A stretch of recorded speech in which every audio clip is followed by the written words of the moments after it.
Good morning to the and welcome to the third meeting of the Net Zero Energy and Transport Committee in 2026, which is now in public. We have received apologies from Monica Lennon and welcome Sarah Boyack as the Labour Party substitute. We began by taking off in private to sign off the report we had agreed at a prior meeting to take and agreed to take in private. Our second item of business is a decision on taking item 6 in private. Item 6 is consideration of today's evidence on the draft climate change plan. We will also use this item to consider the evidence we heard on the plan at our previous meetings on the 16th of December and the 6th of January. Are we agreed to take this item in private? We are agreed. The next item is consideration of a draft statutory instrument on the National Bus Travel Concessionary Scheme, Miscellaneous Amendment Scotland Order 2026. This would give Scottish ministers the power to draw up standards of conduct for people benefiting from concessionary travel, which could lead to that benefit being withdrawn from individuals. The Delegated Powers and Law Reform Committee has made no comment on the instrument in their report. I'd like to welcome to the meeting Jim Fairley, the Minister for Agriculture and Connectivity, and his supporting officials. There's Carol Stewart from the Bus Strategy and Funding Unit, Aileen McCabe, the Concessionary Travel Policy Manager, and Kelly Minio-Palwello, Solicitor for the Scottish Government. The instrument is laid under the affirmative procedure, which means it cannot come into force unless the Parliament approves it. Following this evidence session, the committee will be invited to consider a motion to recommend that the instrument be approved. I remind everyone that the Scottish Government officials can speak under this item, but not under the debate that follows. The committee has received some written evidence from stakeholders on this subject, and I thank them for that, including the one that the late evidence that we received this morning from Young Scott. I'm now going to invite the Minister to make a short opening statement. Minister. Thank you very much, Convener, and thank you very much to the committee for inviting me to discuss the draft National Bus Travel Concession Scheme's Miscellaneous Amendment Scotland Order 2026. As the committee is aware, free bus travel has been a truly transformative policy, helping to reduce child poverty, to grow the economy and to tackle the climate emergency. In December last year alone, over 15 million journeys were undertaken by those eligible for free bus travel.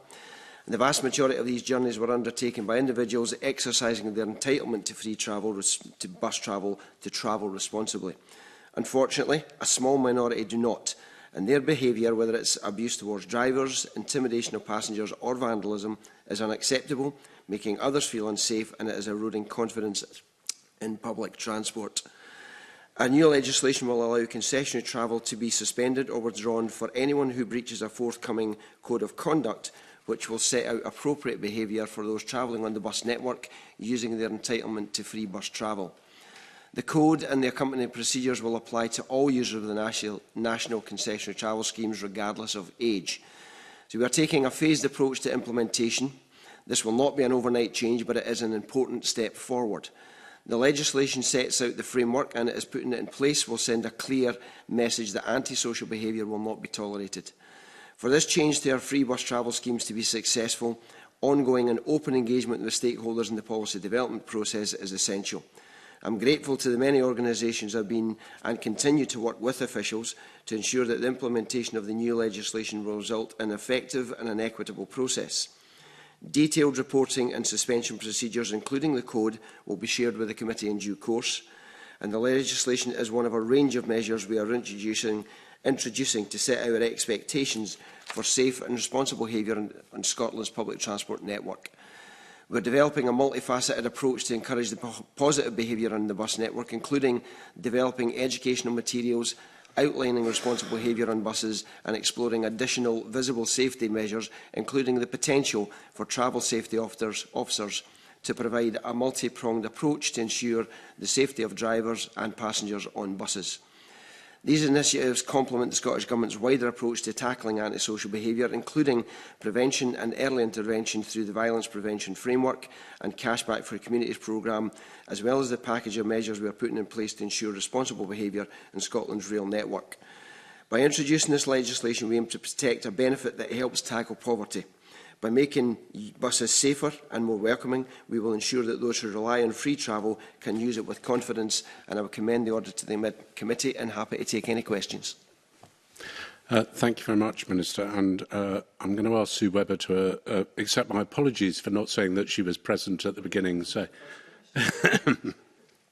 so you'll get a chance to ask a question at the end.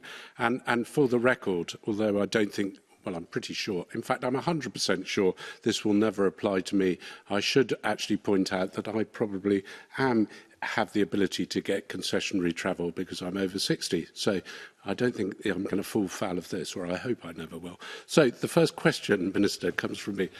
No smirking, Minister. I don't think you're going to see me affected by this code. But can you just outline the evidence that you've heard regarding what issues there have been and the extent of the antisocial behaviour? And it'd be very helpful to hear, because this is at both ends of the age groups, as it were. So I'm pretty sure it's not just young people that sometimes have a slip in their behaviour. Minister. As Convener is absolutely correct. This is not about targeting young people. We've been very clear from day one that this is not about targeting young people. It's about antisocial behaviour, and that comes in all age groups, not just those that are within the concession travel schemes that we have. The committee will also be aware, you will have had the same responses to the survey that we put out. Quite often it's young people that feel intimidated, particularly by older males in bus travel. So I'd like for us to be able to talk about this as a withdrawal of a scheme for anyone who is entitled to the card, but who would use this type of antisocial behaviour, whoever they are, and get away from this talking about young people. One of the other things that I'd like to point out at this stage is that boisterous behaviour is not antisocial behaviour. Teenagers will be teenagers. There's various pieces in the correspondence that you'll have where people talk about boisterous youngsters sitting and causing people to move seat. That's just kids being kids. So, but there are definitely cases of antisocial behaviour. It's been widely talked about across the chamber and across the groups that have made representation. So we felt it was appropriate to make sure we brought on the opportunity to be able to remove that if it was desired to do so. Or required, I should say, not desired. I'm pretty sure that boisterous behaviour has always gone on buses, and certainly when I was younger it went on. But just, Minister, before I move on to the next question, could you just clarify, have you got evidence of older people misbehaving on buses where their concessionary travel may be removed from them? I can't give you specific answers here just now, but we certainly have anecdotal responses from young people talking about when this was announced. It caused a bit of consternation among young people in particular, because they felt as though they were being targeted. And they have made the point that there are older people, particularly older males, who create that fear and alarm for younger people as well as for older people. So we're looking at this as an ability to remove an entitlement, but it's not just young people or older people. And we don't have reporting figures that are regular from the operators, because they tend to deal with it themselves up to this point. But when we have the level of antisocial behaviour where it would merit taking away a bus pass, we have evidence that that has been ongoing.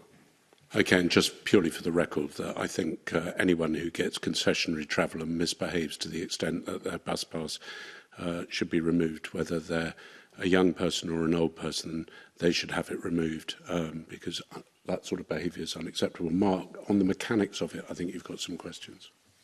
Yeah, thank you. I would absolutely recognise this is a problem on our buses. I think you're right to highlight it, Minister. But can I ask you why there is no code of conduct presented with these regulations? Because you talk about making a distinction between antisocial behaviour and boisterous behaviour, and you know, where's the definition of that in these regulations? Where's the code of conduct? The code of conduct that is still in development. from the point of view of, in fact, I have to take a bit of responsibility for that, because the officials have done a lot of work in that code of conduct, but I chose not to present it to the committee at this stage because I want to be sure that we've got everything tied up into that code of conduct, and we will put that code of conduct back to the committee as soon as possible. But the fact that we have all just received this morning indicates to me that there are still things that we want to do. Now, the evidence that has been put forward here from Young Scott, they're part of the CPT antisocial stakeholder group, but they're saying in here that they did not feel that this has come to them directly.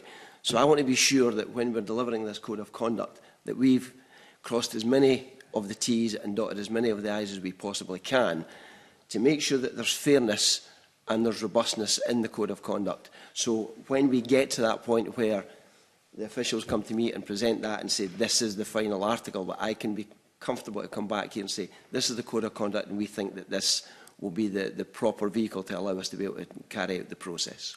Okay, I mean, you perhaps see the difficulty that this committee is in that we're being asked to approve a regulation of power effectively to remove the bus pass without really knowing under what circumstances that could be applied. Can I give you an example? Please do, yeah. And this was actually raised by a constituent of mine and actually of yours as well. There are examples of people with disability who become very frustrated when they can't get their wheelchair onto a bus. And in some incidences, this has led to an altercation. It's led to an argument between that person and the bus driver. Now, how would the code deal with somebody who's having an argument with a bus driver? Would that be included those are precisely the kind of things that I want to be sure that we have got everything. Now, Carol sat here and nodded when you made that reference, so clearly that's something that she understands. That may already be in the code. That is in the code. That would mean that person would remove their bus pass if they were having an argument with a bus driver. Is that in the code at this point?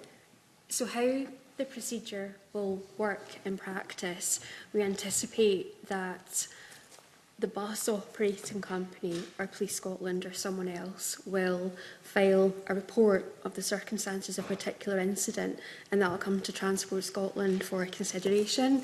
So the process doesn't involve taking a pass or taking someone's eligibility away on the spot. It's a kind of report and follow-up mechanism within Transport Scotland. So I think that's close as we've come to an acknowledgement then that if a disabled person was having an argument with a bus driver because they were frustrated because they couldn't get their wheelchair on a bus, then that would probably result in proceedings that would end up with Transport Scotland. Okay. Scotland would have to take a view on that. It's right, not an okay. automatic So it would be a whole process then, Transport Scotland adjudicating on that, and then somebody needing to present evidence and all of that. Okay. So a driver's making the complaint wouldn't necessarily guarantee that that pass would be taken away. Transport Scotland would then have to take a view on that. Okay. Okay. I mean, again, I'm trying to fish for real-life examples. It seems that you and your officials have done the work on this, but you're not presenting this to the committee. So what about somebody who is listening to music on headphones, they're listening to it very loudly? It might be Kate Bush, for example. Is that something? Is that something that could be raised as a complaint, and would that go to a Transport Scotland adjudication process? Okay, I will apologise to the committee that I did not allow the officials to give you a copy of the draft code at this stage. I give my apologies to the committee for that and the officials, because they've done a hell of a lot of the work on this, but I was not comfortable at this stage at the draft level that it was at, because I wanted to make sure that we had everything done. So I give my apologies to the committee that I haven't done that, but there will be things in the code that, if you're going to look for specific examples, we could sit here for as long as you need to look at those specific examples, and Carol will be able to answer those questions. Do you want to use that one as an example then? Is that something that could trigger a Transport Scotland adjudication process or withdraw somebody's bus pass or not? Mark, sorry, can I just come in just very briefly here? Minister, I fear a lot of the questions this morning will be on the draft code and understanding the draft code. And it's something that as a committee, we've taken evidence on. It would really help the committee to consider this instrument, which I think, I don't know, it would be up for the committee to say, I personally support the principles of it, but I'm concerned about the implementation of it.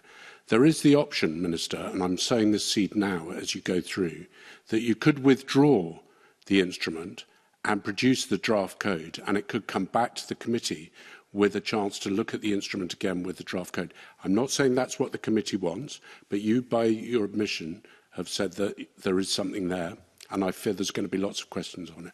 Okay. I'm asking you to consider it, Minister, and I'd like you to go back to Mark's question. It's just an option. I want to put them on the tables at this stage, Minister. Right. Let's get back to Kate Bush. So the Code of Conduct includes certain types of behaviours. So if a passenger acts in a way that hurts or threatens others on the bus, such as hurting someone physically, using abusive, threatening or indecent language, or any kind of harassment. It also covers behaviours that damage or disrupt the bus, and that includes things like breaking seats, breaking windows, safety equipment or other parts of the bus, or doing things that make it hard for the bus to run safely. So all of those things would be potentially criminal activities, particularly breaking a bus, abusing somebody, and presumably those are also reflected in the conditions of carriage that all bus companies have that relate to every passenger, regardless of whether they're paying to get on the bus or they've got a pass or whatever age group they are. Why are the conditions of carriage at the moment not being enforced? So operators' conditions of carriage give them the right to remove passengers who do act in a way that hurts or threatens others or cause damage or disruption to the bus. The Code of Conduct is related specifically to national concessionary travel schemes and the entitlement to travel for free. Okay, so is there going to be a big difference between the conditions of carriage? We were asked as a government. And hang on a minute, Minister. So, is there a big difference between the conditions of carriage and the Code of Conduct? Because the conditions of carriage is an existing agreement for passengers. Now, there are questions about how that could be enforced better, about whether bus drivers are able to enforce that, to be honest, on their own, but that's an existing condition on every single passenger, regardless of whether they pay to get on or not. So what's the difference between the two? Well, I asked the very same question during meetings that we had in the early stages of when the discussion around the removal of a bus pass, whether it was necessary to do so or not. And it was the operators and passenger organisations and this committee that asked us to look at, and in the chamber, that asked us to look at the removal of a bus pass as a result of people's antisocial behaviour. So, yes, the operators have the ability to use their condition of carriage. It was a point that I made on a number of occasions when we were having these early discussions, but we were asked to introduce an ability to remove the bus pass because people thought that that was what was going to solve the antisocial behaviour, which is what we have now done. Final question, Convener. I'm just struggling to see how this will actually tackle some of that worst antisocial behaviour that we're seeing. And there's some horrendous antisocial behaviour, people throwing, bricks through, bus windows, people ripping up seats, huge amount of bad behaviour at some bus stations. I'm struggling to see how this measure really tackles the root cause of that and tackles the behaviour of it. Because isn't it the case that if somebody has their bus pass removed, they could just walk on a bus, as many people do in England, where there isn't a young person's scheme, and they just pay a fare to get on, or they just borrow someone else's card. So I'm struggling to see, this might be headline grabbing, but I'm struggling to see how it actually deals with the issue of people, whatever age group they are, who are determined to get on the bus and abuse other people, which is completely unacceptable and breaches the conditions of carriage. I'm disappointed that you're talking about this being headline grabbing. It certainly wasn't headline grabbing. That wasn't the purpose of it. The purpose of it was to respond to the calls from large numbers of people for the bus operators to have the ability to be able to remove that, or at least give the information to Transport Scotland to be able to remove it. And will it solve the problems on its own? Absolutely not. That's a societal problem, and we've had those discussions in this committee and in the chamber before. This is not going to be the panacea. This is not the silver bullet. But there are a range of other issues that are ongoing. As I said in my opening statements, we've got the violence prevention framework, there's the Cashback for Communities programme, there's work ongoing to try to ensure people's safety when they're travelling on public transport of any kind in a number of areas. So the work that Ms Brown took forward on the youth behaviour and antisocial behaviour work that she has done. So there's a range of different things, but this is one tool in the box that is available so that if people are entitled to free carriage, that can be withdrawn from them if they continue to either have an incident of extreme antisocial behaviour or persistent antisocial behaviour. So it's not the silver bullet, it was never intended to be, but it's certainly something to... Like travel wardens, you know, West Midlands have got travel wardens, and that actually just stops people. Those wardens stop people who are doing antisocial behaviour from even getting on the bus, regardless of whether they've got a pass or not. That's one of the things that we're looking at. It's something that already happens in Lothian and Stagecoach buses. They're not called travel safety officers, they're called something else. But these are agreements with, and I'm quite sure Ms Webber's going to come in on that in a second, because I can hear her talking away there. Sorry. Whoa. Hold on. While I'm convening the committee, I've just asked members to allow other members to get their questions answered and quietly without adding bits in, and Ms Webber will get her chance at the end, as I've indicated. No, well, Ms Webber, you'll get a chance at the end, and I think as a respect to the committee members who do this week in, week out at this committee, let them get their questions in without making comments that I can hear from the sidelines. Thank you. The point I was making, we are including the potential for travel safety officers and other measures, and we are continually looking at how we make sure that public transport is safe. Okay, I'm going to go to Michael because he wanted a supplementary on this, but I know Kevin also wants in, and Bob. So there's a heap of questions, and I suspect Sarah, by the look on her face, will want in as well. So we've got Michael, Kevin, Bob, and then Sarah. Thanks, Convener. Good morning. And I, like others, recognise the need for us to deal with issues of antisocial behaviour in public transport.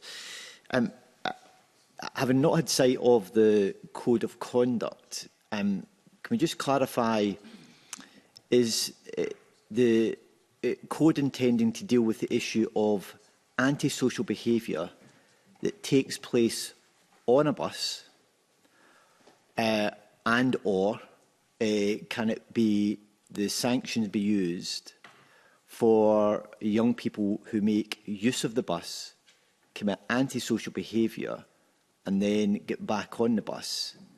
And very often we will hear, I'm sure others have heard, that there's been problems with antisocial behaviour in certain town centres because young people have been able to use the bus to get the bus in, and then they cause the antisocial behaviour and they go back home again on the bus. Can I just be clear? Is this a sanction which applies only to antisocial behaviour that takes place on the bus or in the vicinity of the bus? Again, I apologise to the committee for not giving you a copy of the draft Code of Conduct, so I'll ask Carol to pick that point up. So the power and the Code of Conduct has to be in relation to the concessionary travel entitlement. So if in exercising their use of that entitlement, the antisocial behaviour occurs, then that is within scope for the Code of Conduct and the procedure. I'll ask Kelly to verify that for me. It's if a person breaches the standards of conduct while using the scheme, is the power in the legislation. Let me just unpack that then. So a person gets on the bus, takes the bus to a location,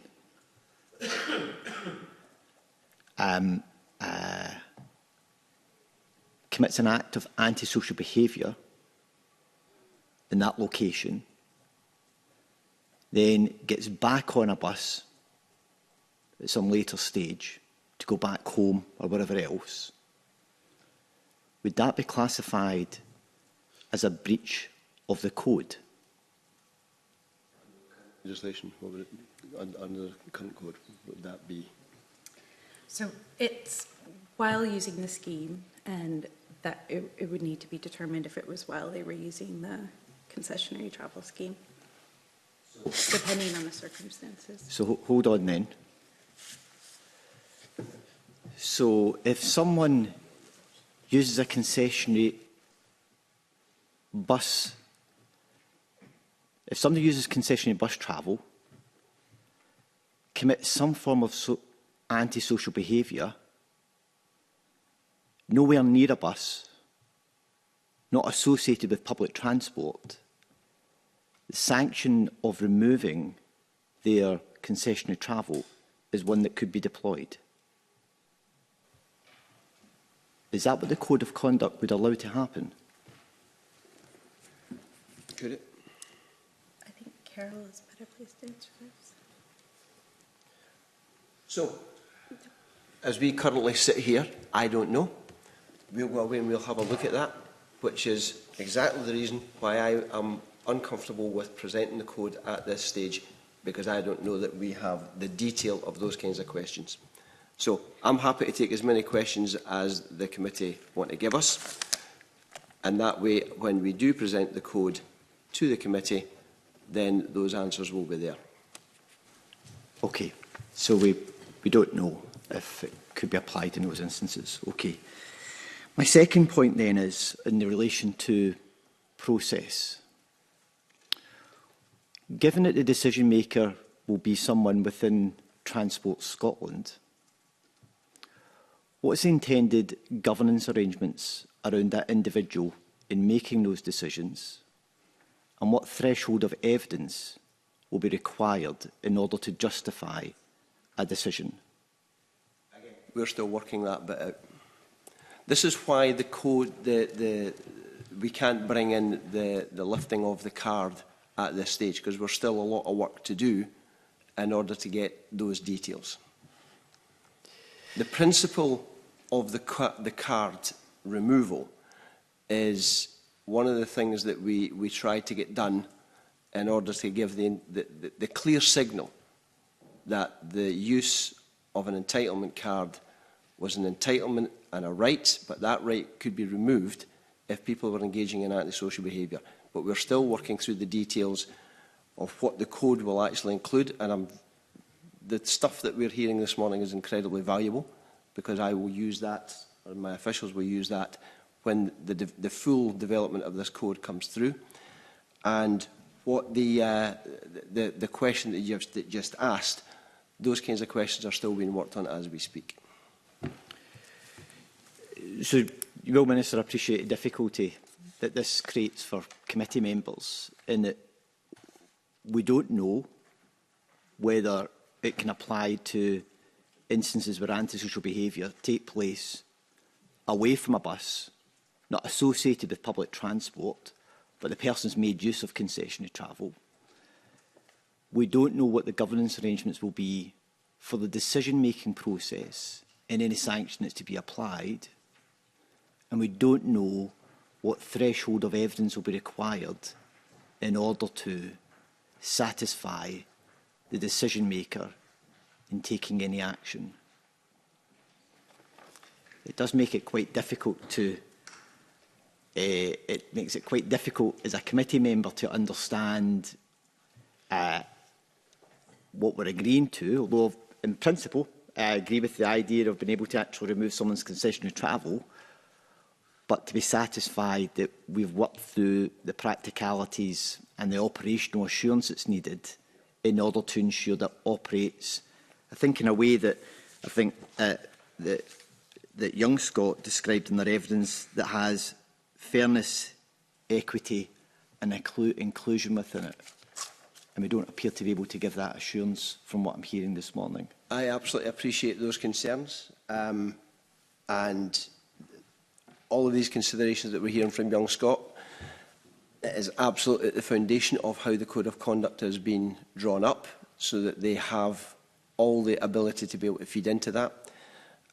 But I absolutely take on board the concern that the committee have that there are definitely things that we cannot answer at this stage.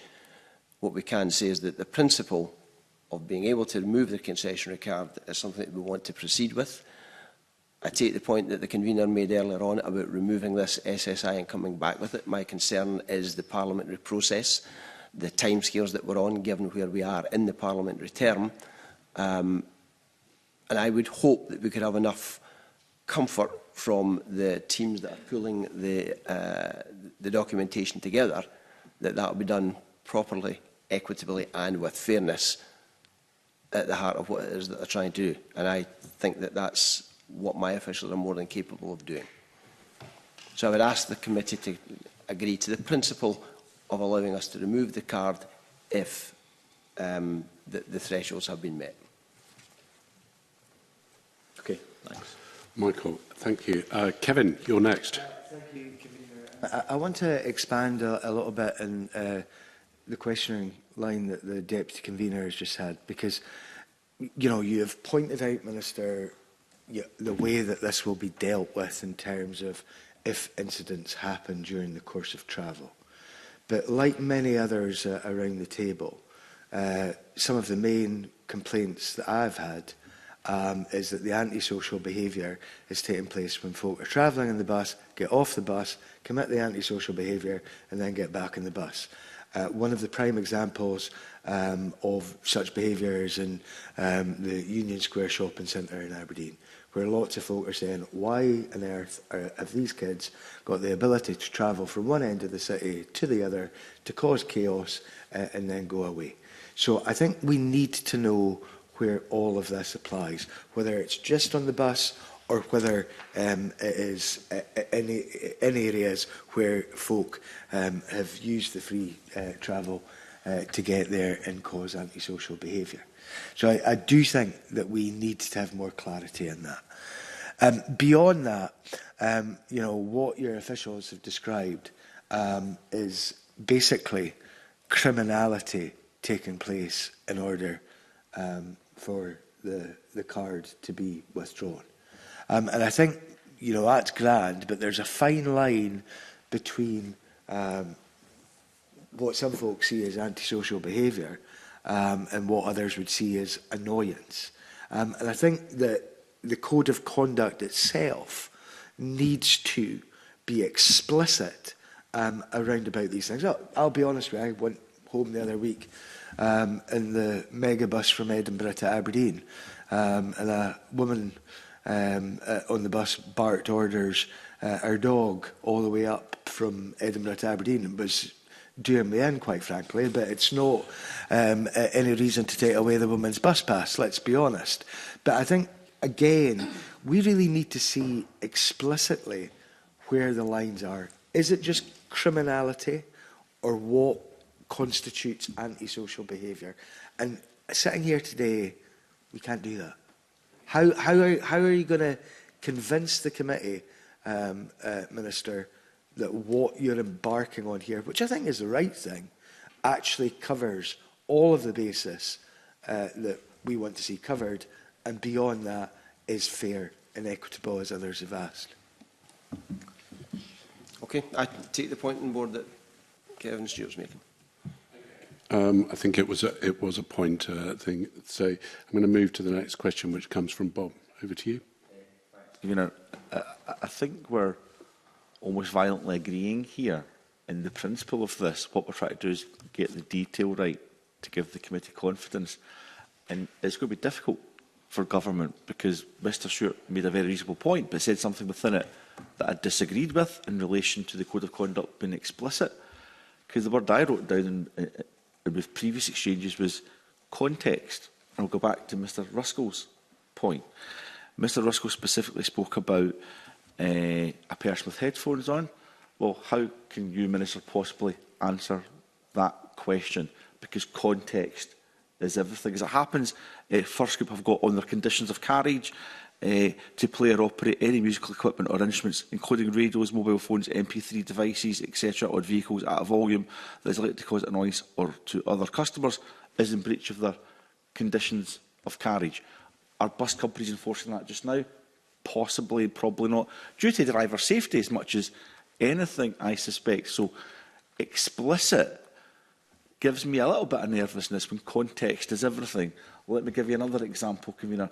Mr Ruskell gave a real-life experience that I was partially involved in just the other day when he was talking about disabled people. Effectively, some of the issues in relation to accessing a bus is whether there's space for someone with a wheelchair and sometimes an person who's an assistant with them to get on the bus. I got on the bus the other day with 2 scooters for my children, one which is foldable, the other one which is smaller and not. I got on the bus fine on the way out to a skate park. On the way back, the driver very politely and professionally challenged myself about whether or not I could take that larger scooter on the bus. Being a geek, I knew the conditions of carriage. I could do, but it was at the driver's discretion. So the driver gave me a discretion to get on the bus with both scooters on the way to the skate park, but a different driver was perhaps not going to use that discretion on the way back from the skate park, leaving myself and my family unable to get home. The driver was very professional, let me on the bus, Convener. Why do I make that rather trivial point? Because context is everything.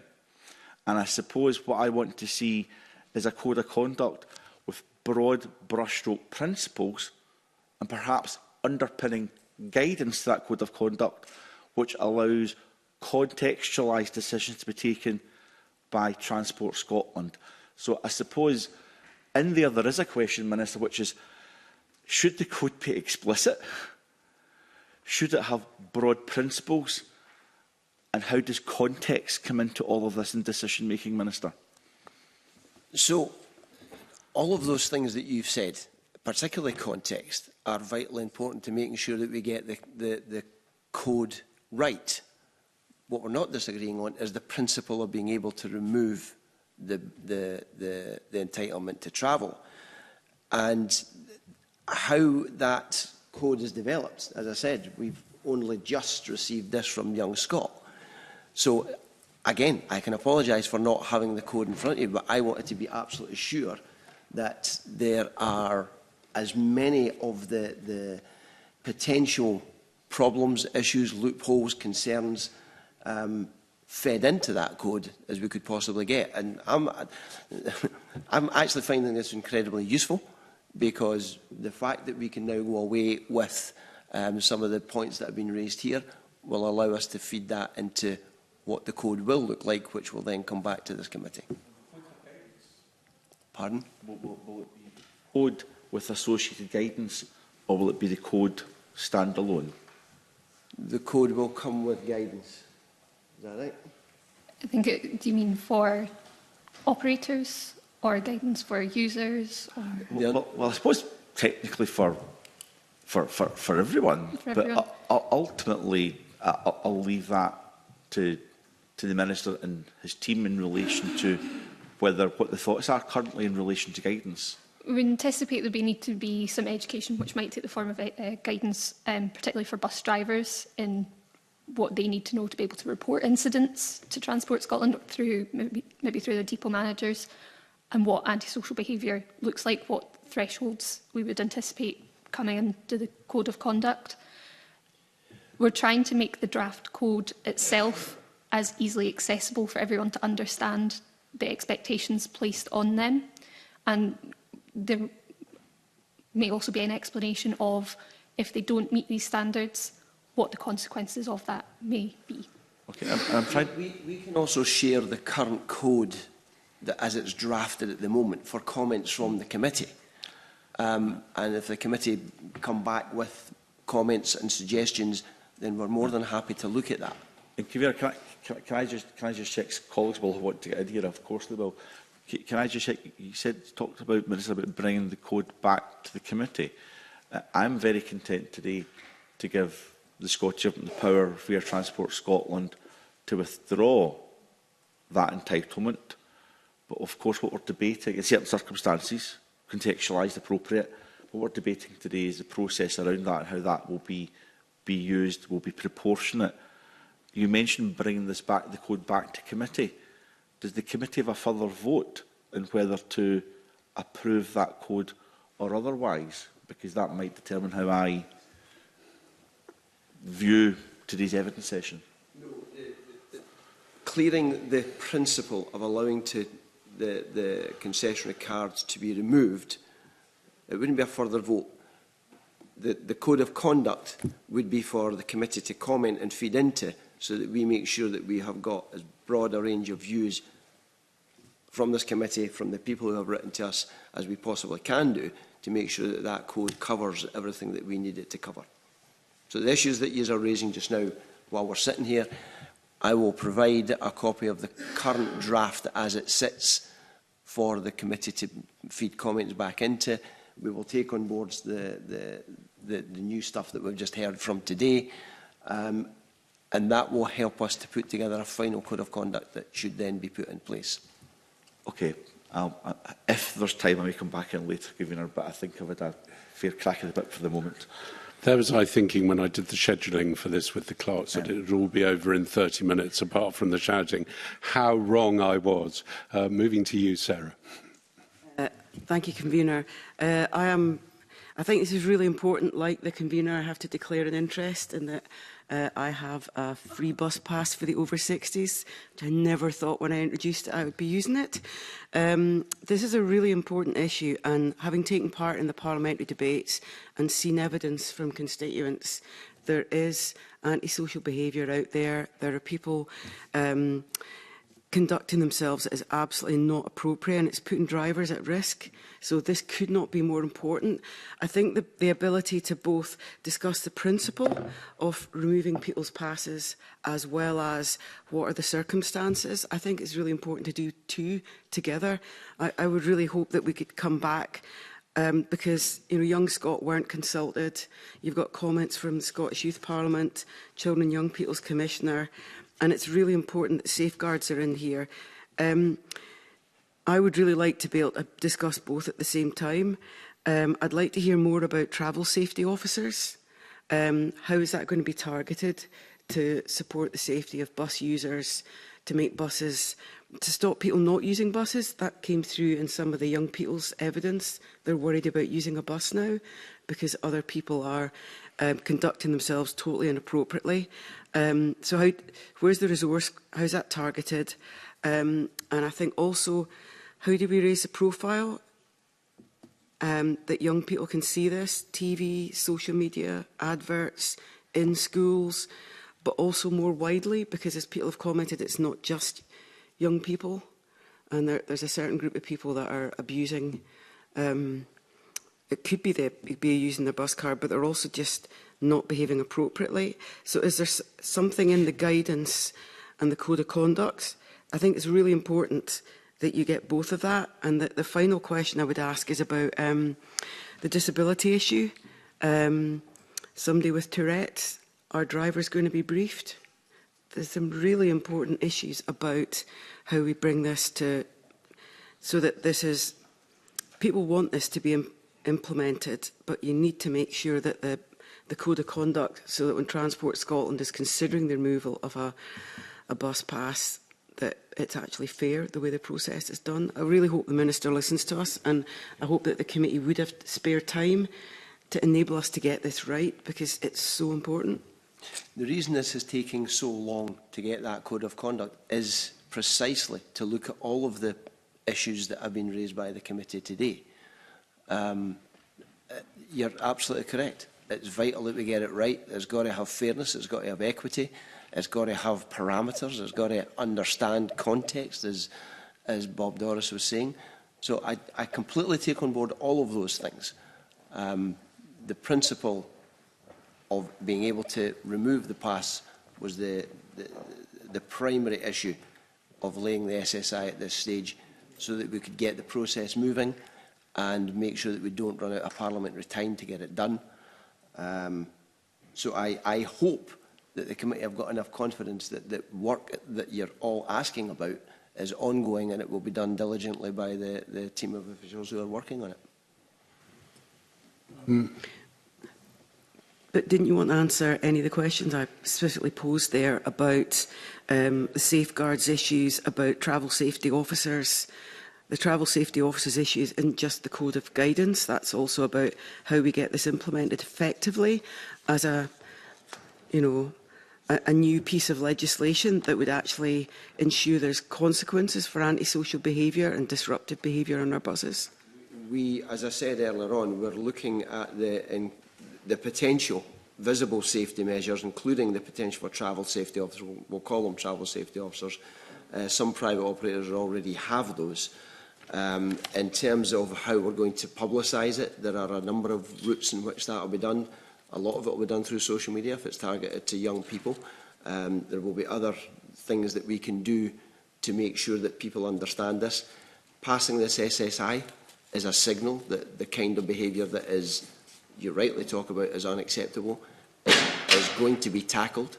So all of this builds up the momentum to making sure that people understand that there is a responsibility as well as a right, and therefore the code of conduct has to be clear and understood by people. Sarah, there were a lot of questions in your thing. I'm not sure you're going to get through all of them. So, conscious of where we are, I'm going to move to Douglas and Sarah, unless there's a specific question you want to ask, or do you feel it's sufficiently unanswered for you to move on, or answered?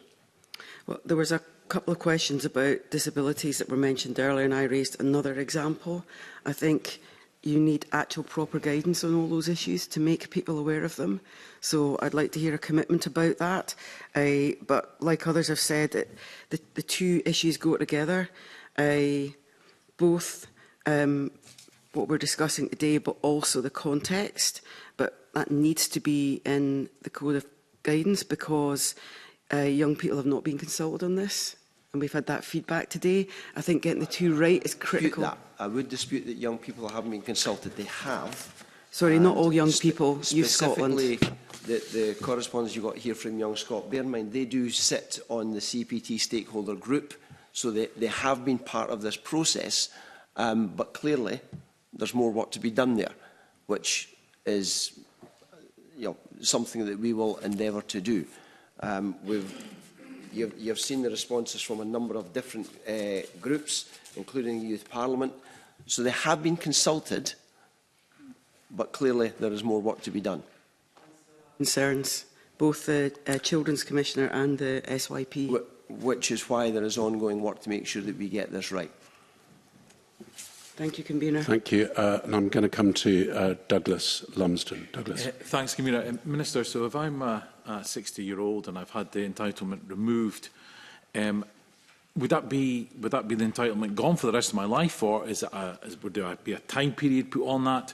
You know, how would I get it back? Would there be an appeals process? Can you explain some of the process around that?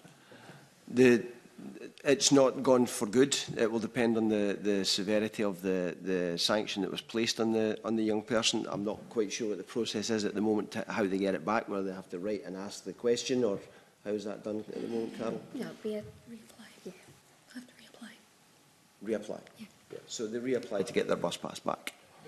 Would there be a time before they can reapply, or could they just reapply straight away, or how would that work? Be after the suspension has finished, they would have to reapply for their bus. Okay, so just so I can get this clear in my head, so the bus operator would report it to Transport Scotland. They would then decide on a sanction.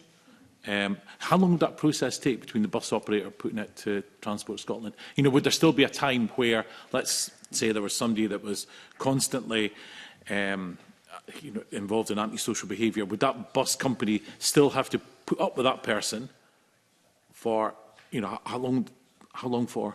So the specific details on how long it's still being worked out, we would anticipate there would be a period of time to allow the person, the card holder, to put their side forward to understand any other mitigating circumstances, such as disabilities, like some other committee members have raised. And then there would be a decision made then. But do you anticipate that being a week or a month, or how long do you think it would take? I would say a matter of weeks. rather than months. I don't have that detail hasn't quite been ironed out yet, but there would need to be enough time to allow someone to make those representations to Transport Scotland and then that to be considered. Okay. Can I just get my understanding as well? So how would the person's details be captured? You know, would the driver then, would they get that details from the travel card that they've tapped on? Would that be, how would they then capture that to report that person? It would be in the transaction details on the card system that they would be able to take the card details itself off and use that in the report to Transport Scotland. So what that person has tapped on, so the driver would then be able to get the details from that and then that report that person on. There's no GDPR issues around how that's been handled by the driver or anything, is there? So we as part of the SSI development, we did consult the Information Commissioner's Office around sort of data sharing and how to do that appropriately. We're intending to develop a standard reporting template to make sure that the information that's shared is only what is necessary for this process, and try and discourage any unnecessary information sharing, and it would only be within specific parties.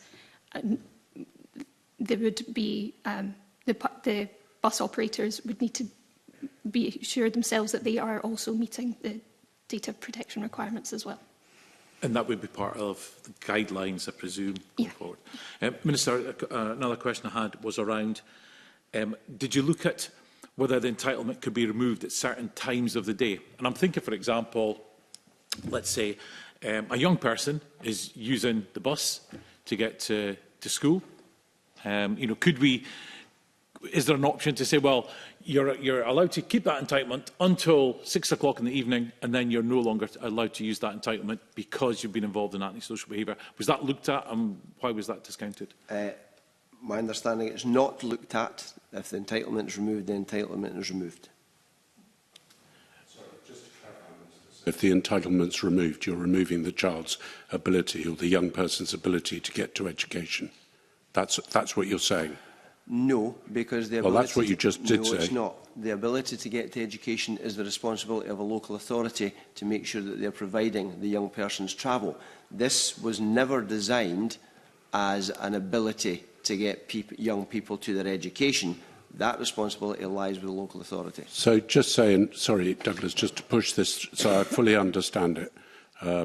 So if a young person uses Lothian buses, for example, to go to school, and he's had or she's had their concessionary travel removed, they can't go to school. Or they've got to walk or bicycle, but they're not allowed to use the bus to go to school.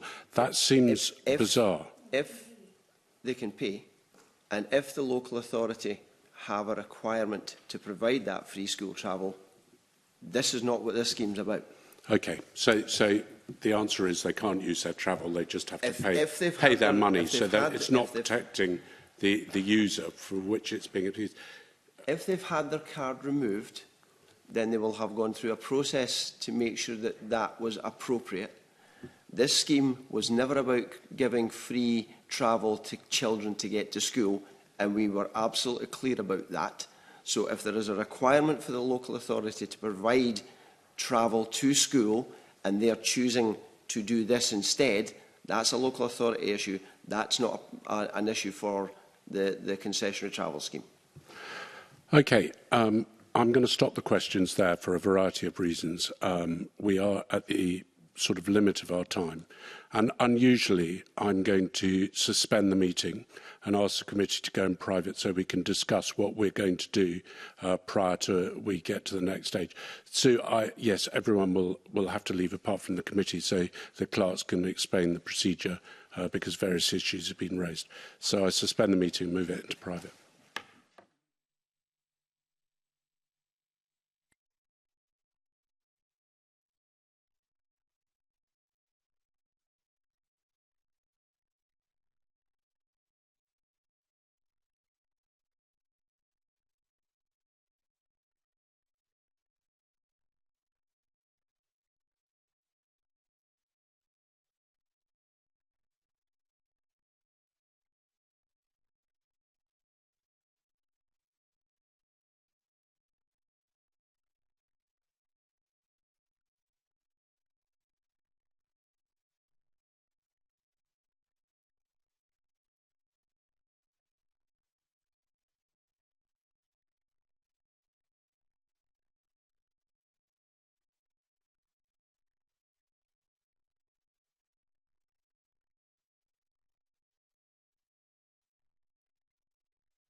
Welcome back to this meeting of the Net Zero Energy and Transport Committee.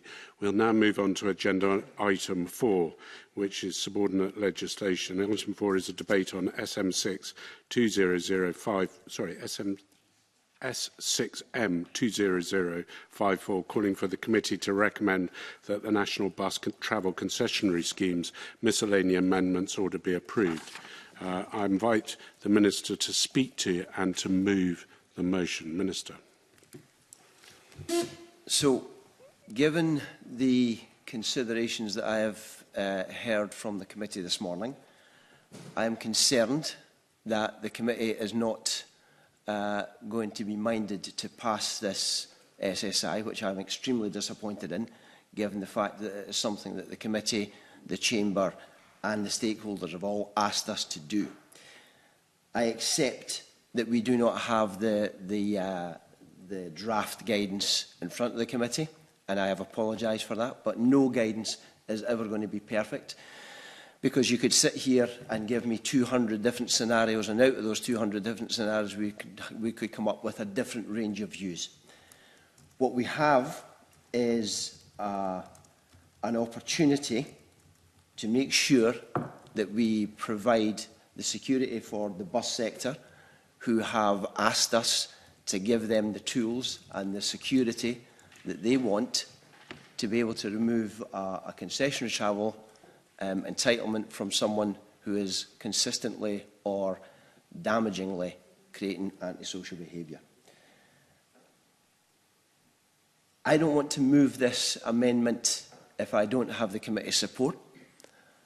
And I am concerned that the way the debate went this morning, that is what the committee are minded to do.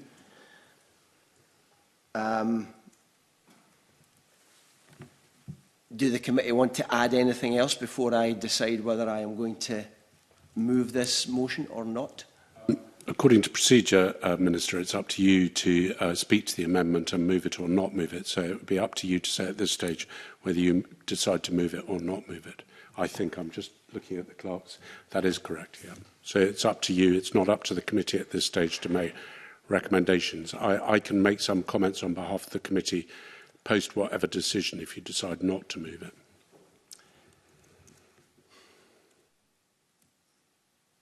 What I do not want to do is to lay this or move this motion today and then have to go through this whole process again. I think that's wrong for the stakeholders, I think it's wrong for the Parliament, and I think it would be the wrong thing to do. However, I'm extremely concerned that this committee won't pass this SSI, which has been asked for, so in that case I won't move it. Minister, what I would say, thank you for making that decision. What I would say to you as convener of the committee that there is no doubt that committee members accept the need for this legislation, and I believe the committee will empower me to work with you to ensure that what can be done is done to allow you to bring this back as soon as possible so that we can fully understand what the proposals are. So I can give you that assurance, Minister, and thank you for making your position clear this morning. I briefly suspend the meeting to allow a changeover of witnesses.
Welcome back to this meeting of the Net Zero Energy and Transport meeting. We're going to move on to agenda item 5, which is taking evidence session with the Scottish Government on the Scottish Government's draft climate change plan.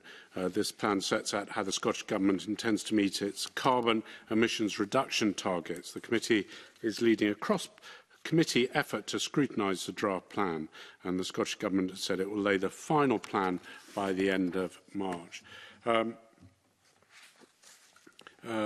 Everyone giving evidence today will be contributing towards a final report that we'll publish in late February with a debate in the Chamber.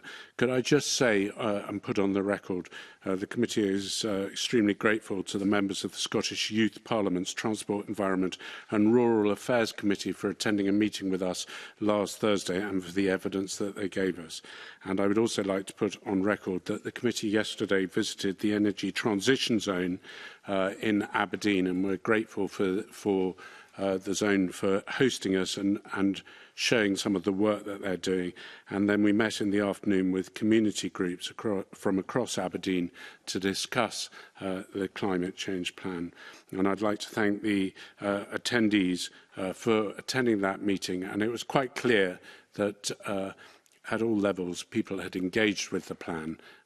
They had maybe different interpretations, but a note of these will be circulated to the committee members, so we have it for the record.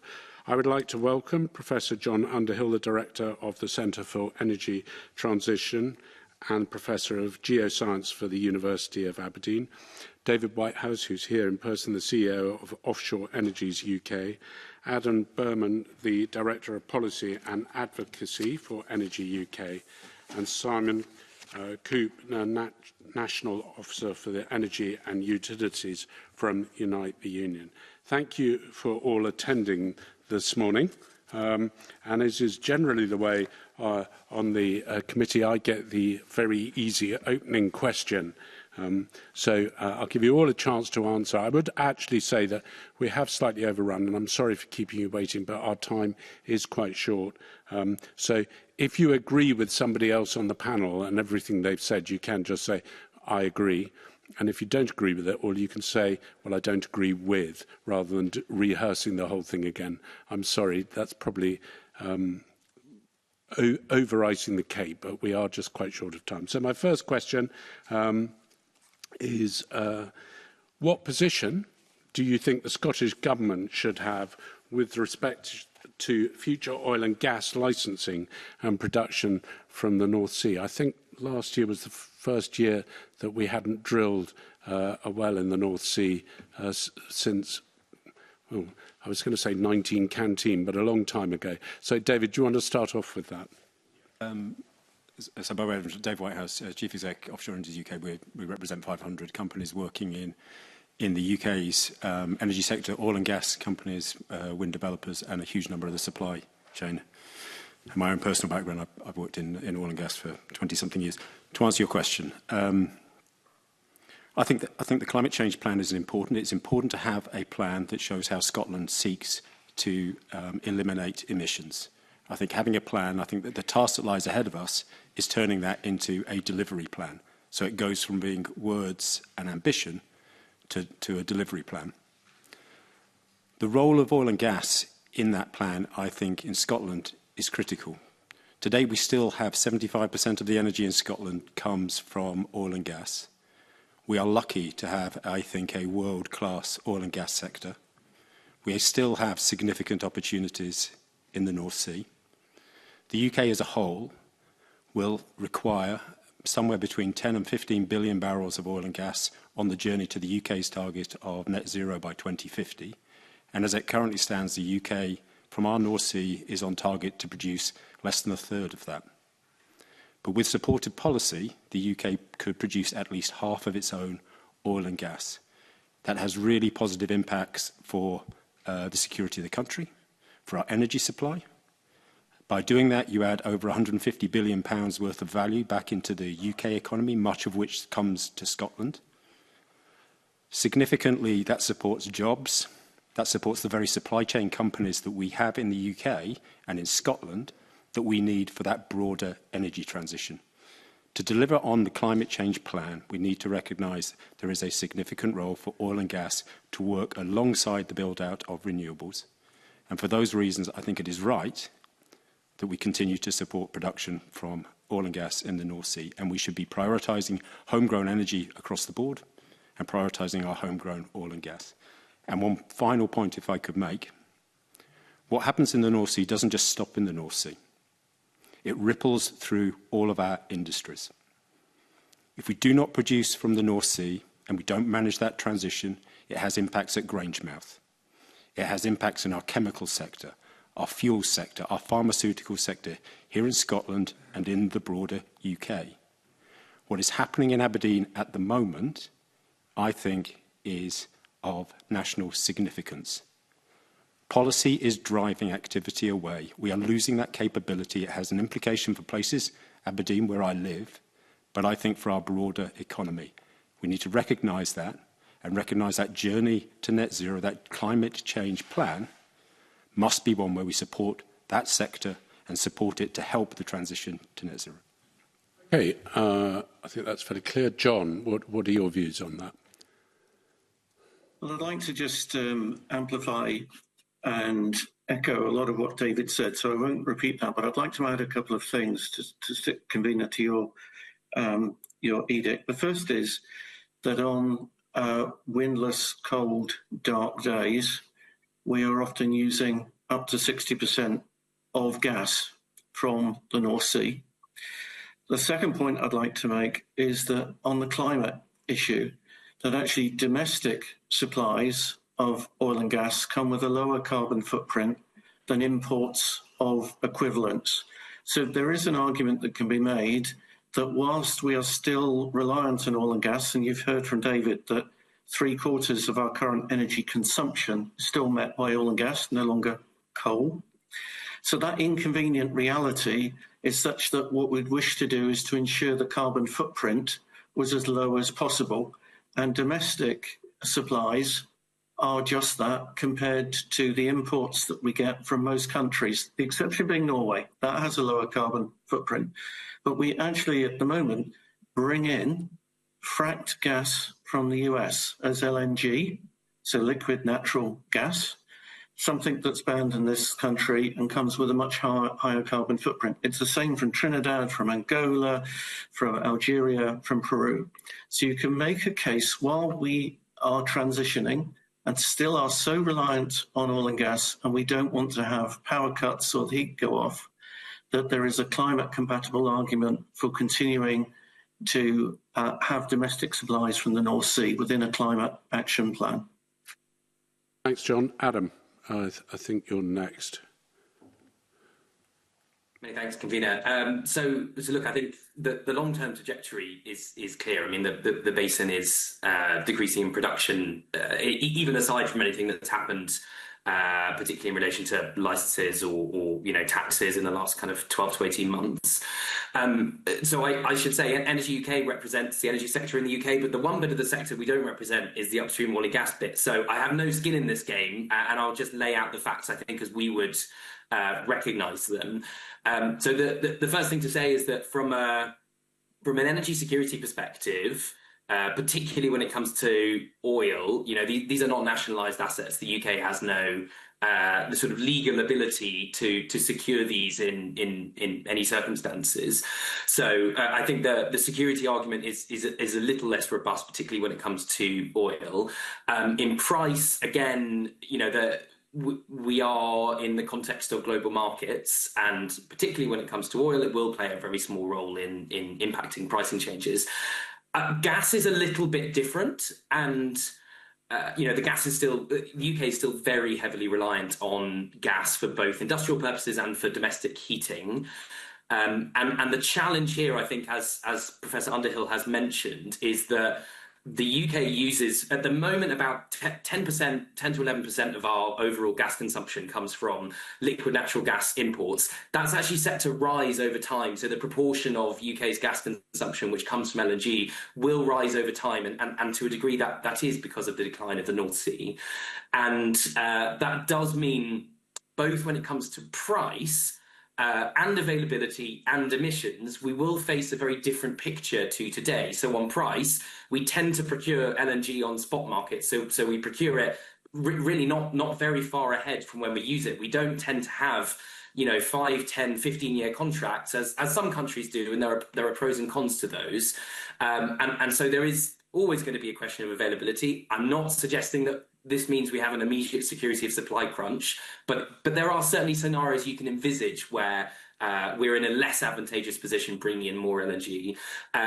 The second thing, I suppose, so we've got availability, we've got price, and then finally emissions. And I think we have heard not only is it that the production of gas, let's say shale or equivalent, tends to be more emissions intensive, but the entire process of creating LNG, so essentially supercooling, and then transferring that liquid natural gas to another place, then regasifying it and putting it into your energy system, is a very energy intense process. And it simply is the case that any domestic consumption, any domestic production would have lower emissions values than that of imported LNG gas. So I think that there is some nuance here.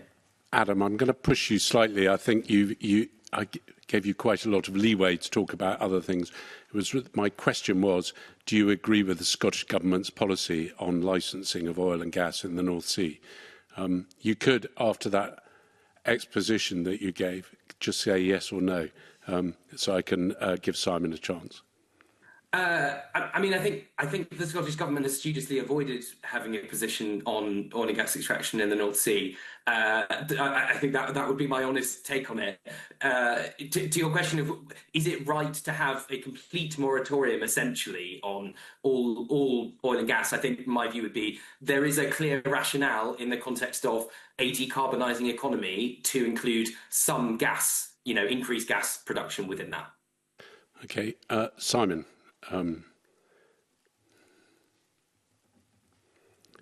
Yep. Yeah, thank you, convener. Just in regards to that, I'll try and be brief, and I'll try and be succinct. I think in relation to the fact there's a workforce that are clearly in oil and gas are transitioning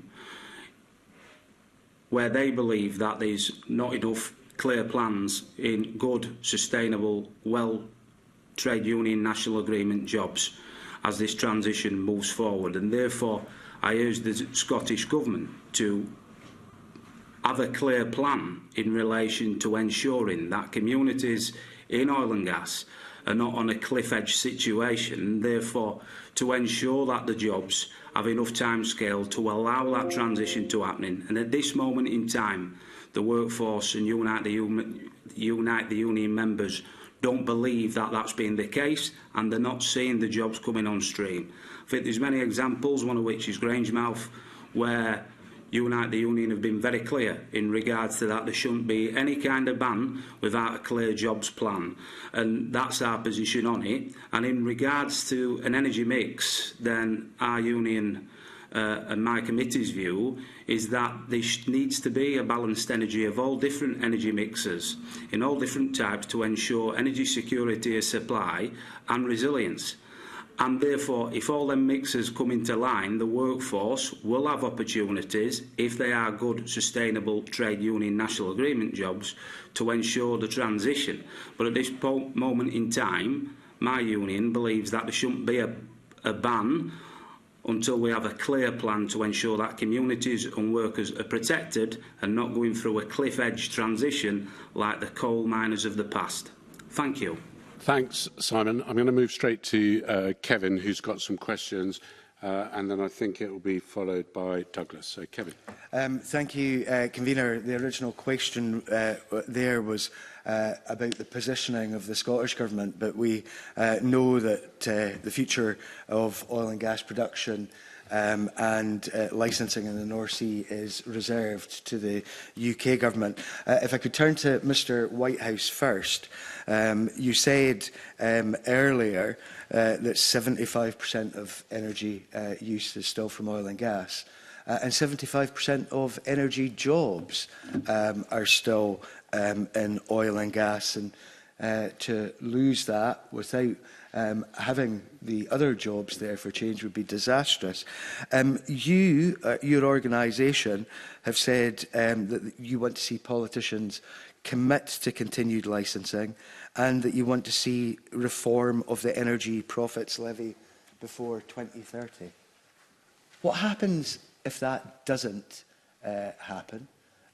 What happens if we don't follow Norway's line of continuing to drill in already explored fields? So thank you for the question. Actually, as an organisation and our membership, what we often really call for when it comes to energy policy is take the polarisation out of it. I think the organisation we represent, tell you what, we use oil and gas, so let's prioritise our own production. And it would be great if we could hear politicians saying that we would prioritise our own production, our own jobs, value in our own economy. But let's do that in a way where, of course, we need to build out renewable energy alongside that. So that's the position that we take. We've made a policy decision. So Adam made the point that the oil and gas sector in the North Sea was on inevitable decline. There is some truth to that. But the facts are, with supportive policy in place in the period from 2016 to 2019, we actually maintained flat production in the North Sea. If you project forward, the North Sea could produce actually a significant proportion of the gas that we need. The opportunities are significant, and we've identified them. In order to do that, though, we need, as Kevin said, we need to change the Energy Profits Levy is driving away investment. It's driving away investment. It's basically, we're still seeing a 75% rate of tax when windfall conditions have gone and have long gone. And as a result of that, we are seeing an accelerated decline in activity. And as convener, you quite rightly said, we've seen no exploration wells drilled last year. So what is the consequence of not seeing a change? If we see the change, what does that do? That unlocks £50 billion worth of investment that will come from those private companies. It means the UK would meet half of its oil and gas needs. It would add £150 billion to the UK and Scottish economy, and it would support the supply chain companies that we need for that broader energy transition. If we choose not to act, we lose all of that. And what we will see is an accelerated decline in the North Sea. If this changes in 2030, we are already seeing key assets of national significance, such as the Forties pipeline system, which will be undermined because we won't see the appropriate flows through them. So we lose all those benefits, and we then run the risk that we also see that contagion. That has impacts for, yes, us in the North Sea, but our chemicals industry, has impacts for our pharmaceutical industry. The feedstock from oil and gas finds its way through to other parts of the UK and Scottish economy. If I could turn to Professor Underhill, because in your recent review, which was published in August 2025, you called for four things: to permit near-field and infrastructure-led exploration, to strengthen regulation and stewardship, to safeguard critical infrastructure, as Mr Whitehouse has just mentioned, and to support industry confidence.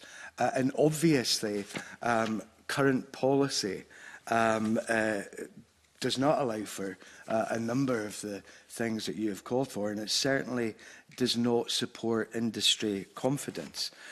You said in answer to the previous question, you talked of power cuts. Some would possibly accuse you of scaremongering, but there is the possibility, is there not, if we don't get this transition absolutely right, that is what would possibly happen, or, as you pointed out, that we'll rely on more carbon-intensive gas from the US and Qatar. So what do we need to do? Does the government need to, UK government, need to follow your four proposals that you've put forward as a neutral academic? Thanks, Kevin. I'll start by just reflecting on the North Sea that yes, it is a mature province. The average field size has been decreasing, and we won't see a return to the situation in around 2000s and back into the 90s, where we were meeting our needs. We were self-sufficient. But it doesn't mean to say that we're in the final throes of the basin. There are discoveries that have been made that have not come online yet. And there is what's called near-field exploration and infrastructure-led exploration opportunities that do exist. They could be tied back into the existing infrastructure and give us energy security, give us lower carbon footprint for the oil and gas that we currently need, which buys us time and aids investment in renewables, because there's many of the same companies that are looking to do carbon storage and the like. The intervention that you referred to, Kevin, yes, I made in August, looking back at the last 5 licensing rounds. And what I realised there was that actually they hadn't translated into production. And that begs the question, is actually the licensing regime not fit for purpose and needs to be replaced by something else? So that's why I suggested the infrastructure-led permitting scheme. I'm delighted to say that DESNZ and the ministers did interact positively there, and they've introduced a term called transition energy certificates. But here's the rub, that in it says adjacent. What does that mean? How do we tie back discoveries already made or opportunities that could be drilled? And I'd have to say, Kevin, hand on heart, that in and of itself, the intervention that I made for the permitting and extending the licensing is one thing.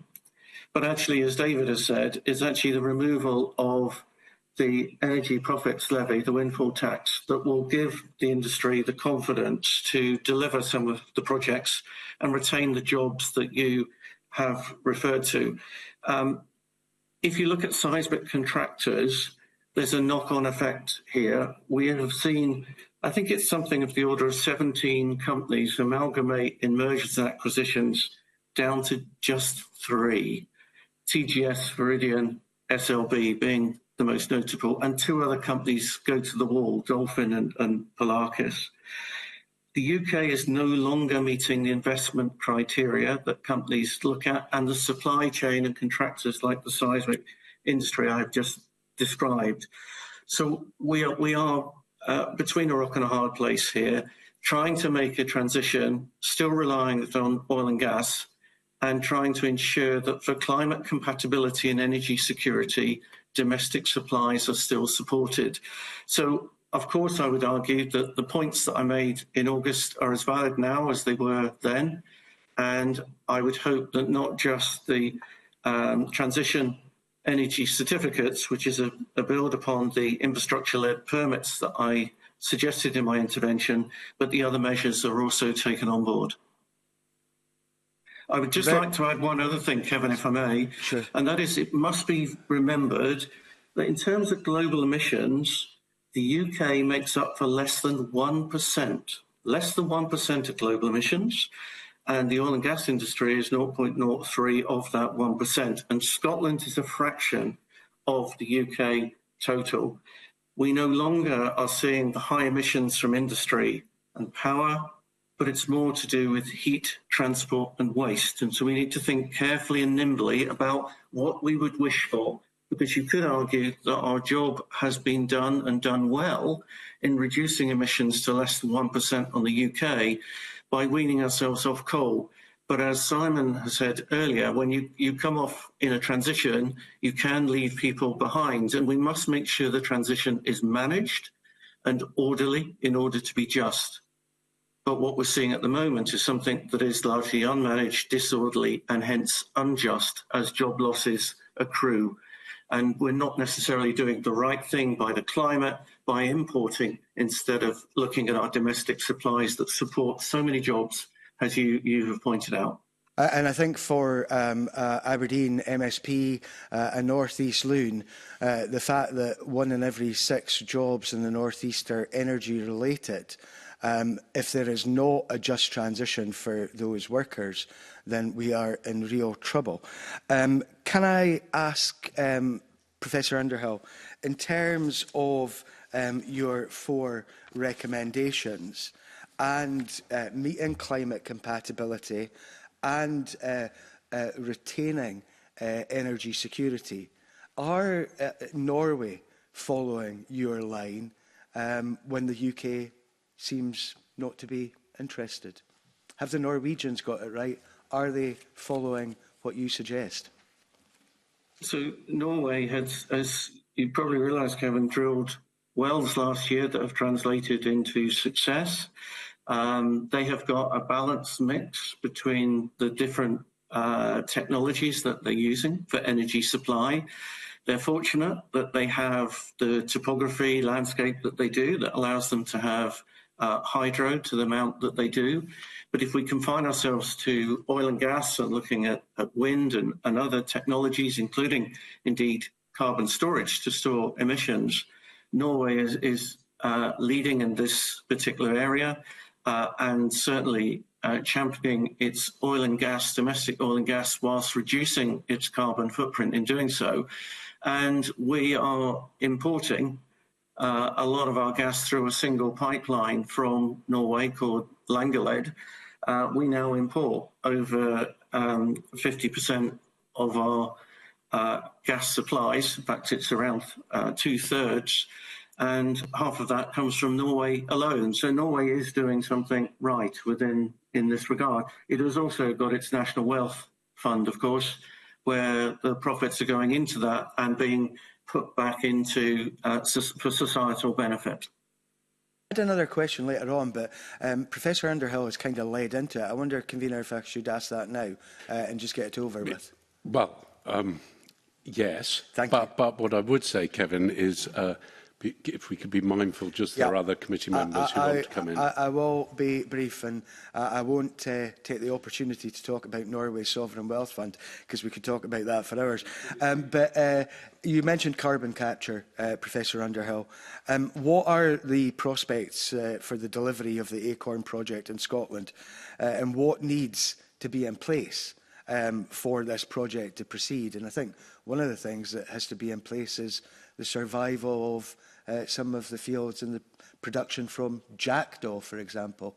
Do you want to give us a quick overview of that, please? I'll try and be brief, Kevin, but it's a really important point. I mean, Acorn has a sort of favoured status, as Goldeneye did, because it's adjacent to a pipeline that carried carbon dioxide from naturally occurring carbon dioxide from the Miller and Bray area, indeed Sleipner area as well, across the border in Norway. So that pipeline has the right metallurgy, so the water plus carbon dioxide becomes carbonic acid, and that corrodes steel. It has to be literally chrome plated, and that pipeline is. So for that reason, Goldeneye originally and Acorn latterly is in a favoured status. But the project, I have to tell you, is challenged. It's challenged because, one, where do the emissions come from? Domestically, with Grangemouth and Moss Moran going the way that they are, there is a concern that the emissions that would go to that store are no longer there. Imports, we have something called the London Protocol. We need a bilateral trade agreement in order to bring carbon dioxide, because it's considered a hazardous waste, across a border. And at the moment, that bilateral trade agreement doesn't exist. Not hard to get around, you would hope, but it means it cuts off the European market.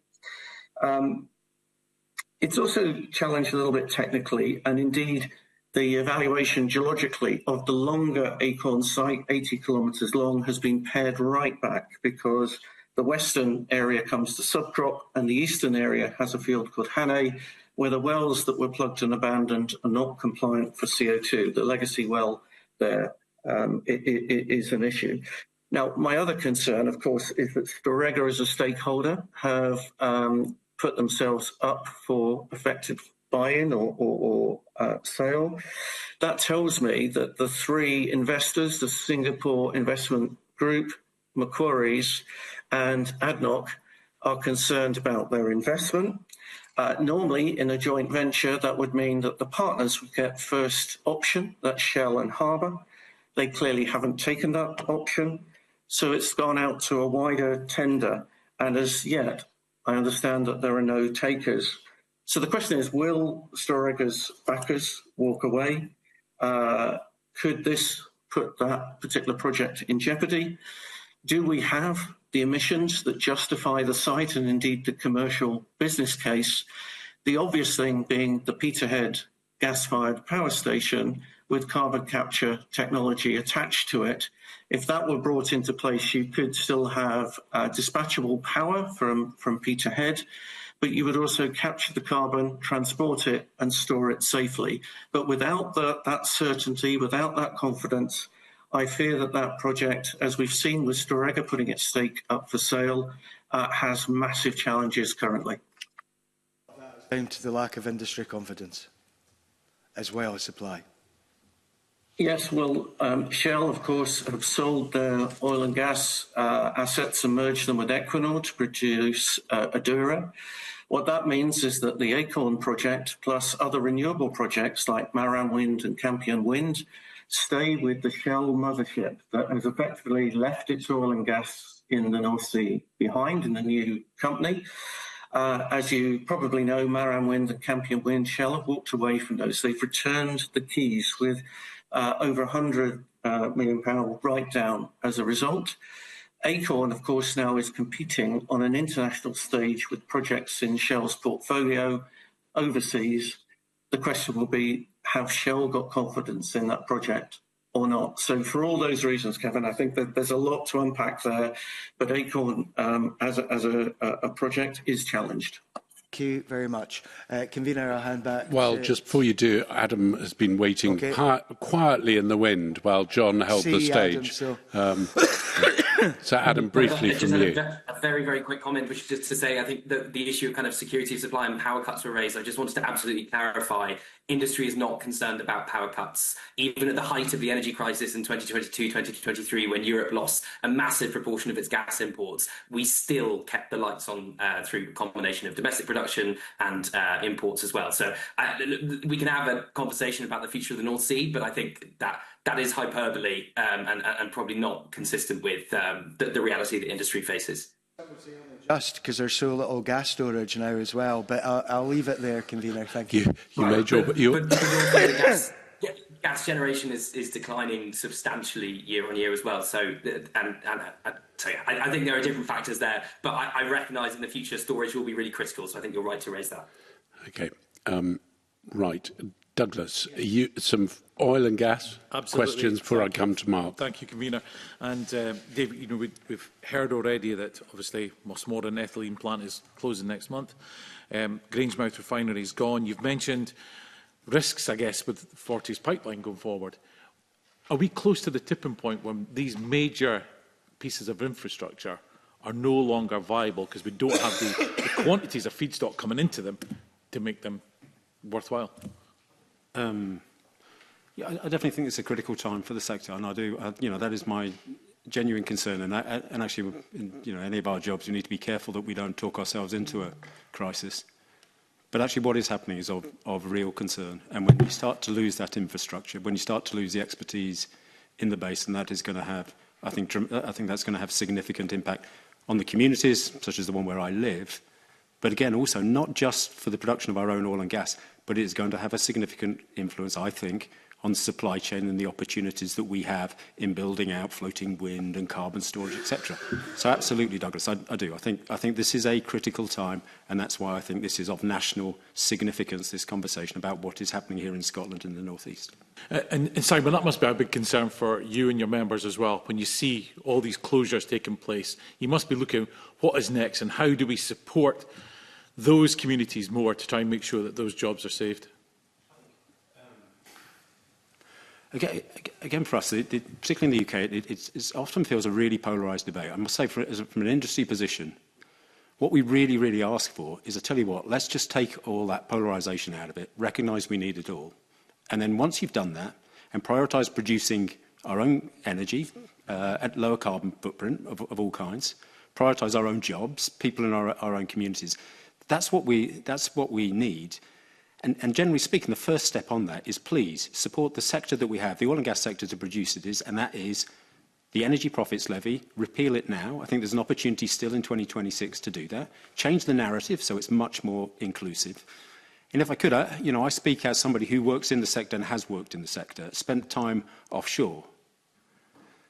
Make us part of the solution. Sometimes the language we use around those who work in the sector is poor. I can understand why it happens. We often talk about the need for clean jobs, absolutely.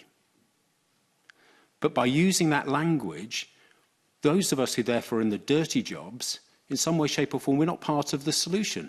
I think we need to change the language. I think Adam made the point that we're going to need more LNG. To be honest, it's not actually an inevitability. There's the opportunity for us to do more, and I think it would be in our national interest to reduce our reliance on LNG, not to plan for it. So sometimes for me, Douglas, absolutely, I think it is a critical point. I think the language and the way we speak about energy is too polarised. I think we need to change that, and we need to be, in my view, respectful of those who work in these critical sectors, which we are proud to have in Scotland. But Dave, sometimes in this place, when we talk about new fuels like Cambo, for example, we hear, oh, but all this, the gas we may use, but all the oil will be exported. It's not actually for use in this country. So what's the response back to that? Well, it's sad. We now have decimated our refining capability in the UK, so we refine less. The reality is that the oil, the gas absolutely goes into our grid. We need it. The oil that we produce in the North Sea, it is true, we don't refine the majority of that now in the UK, and we've seen that reduction. But what that oil does do, it supports our jobs. That's important. It supports value in our economy. It's produced at a lower carbon footprint. And particularly when you come back to the geopolitical world that we live in, I think we do need to look at energy security broader than just Scotland, sometimes broader than just the UK. We need to look at it on a European basis. 80% of the oil that is produced in the North Sea ends up either in the UK or European refineries. The European Union recognised the importance of UK oil for energy security. It is true. So fundamentally, yes, we do not refine as much as we did, but the reality is that oil that is produced here in the North Sea supports our jobs, and it is a part of European security. I guess once it goes for refining, much of it will come back to this country to be used in this country. Absolutely. Absolutely. Yep. We are a net importer of over half of the oil and gas that we require. That's a net export of billions of pounds worth of value in our economy. Okay. Just quickly, John, do you want to come in on any of that what's been spoken about there? I actually agree that the language around sort of clean versus dirty, green versus black is unhelpful.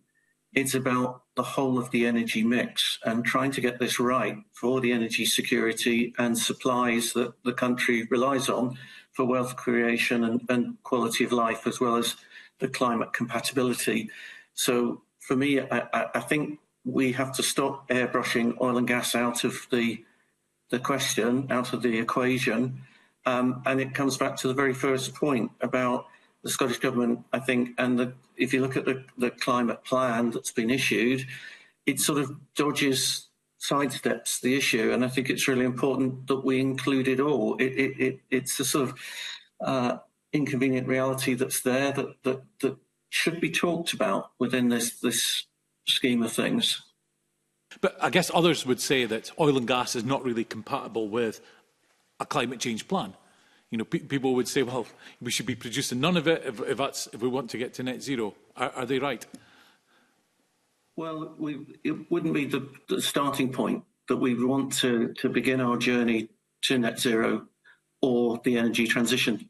But unfortunately, it is the reality of the situation of how reliant we are. And globally, over 80% of global energy, total energy, is oil, gas and coal. And as global population rises, so does that dependence. So however fast you're going with renewables, there is still the demand that's there. And I think we just shouldn't shy away from the difficult, inconvenient conversation that needs to be there. So bring it into the room, have the conversation, and let's look for solutions on that journey.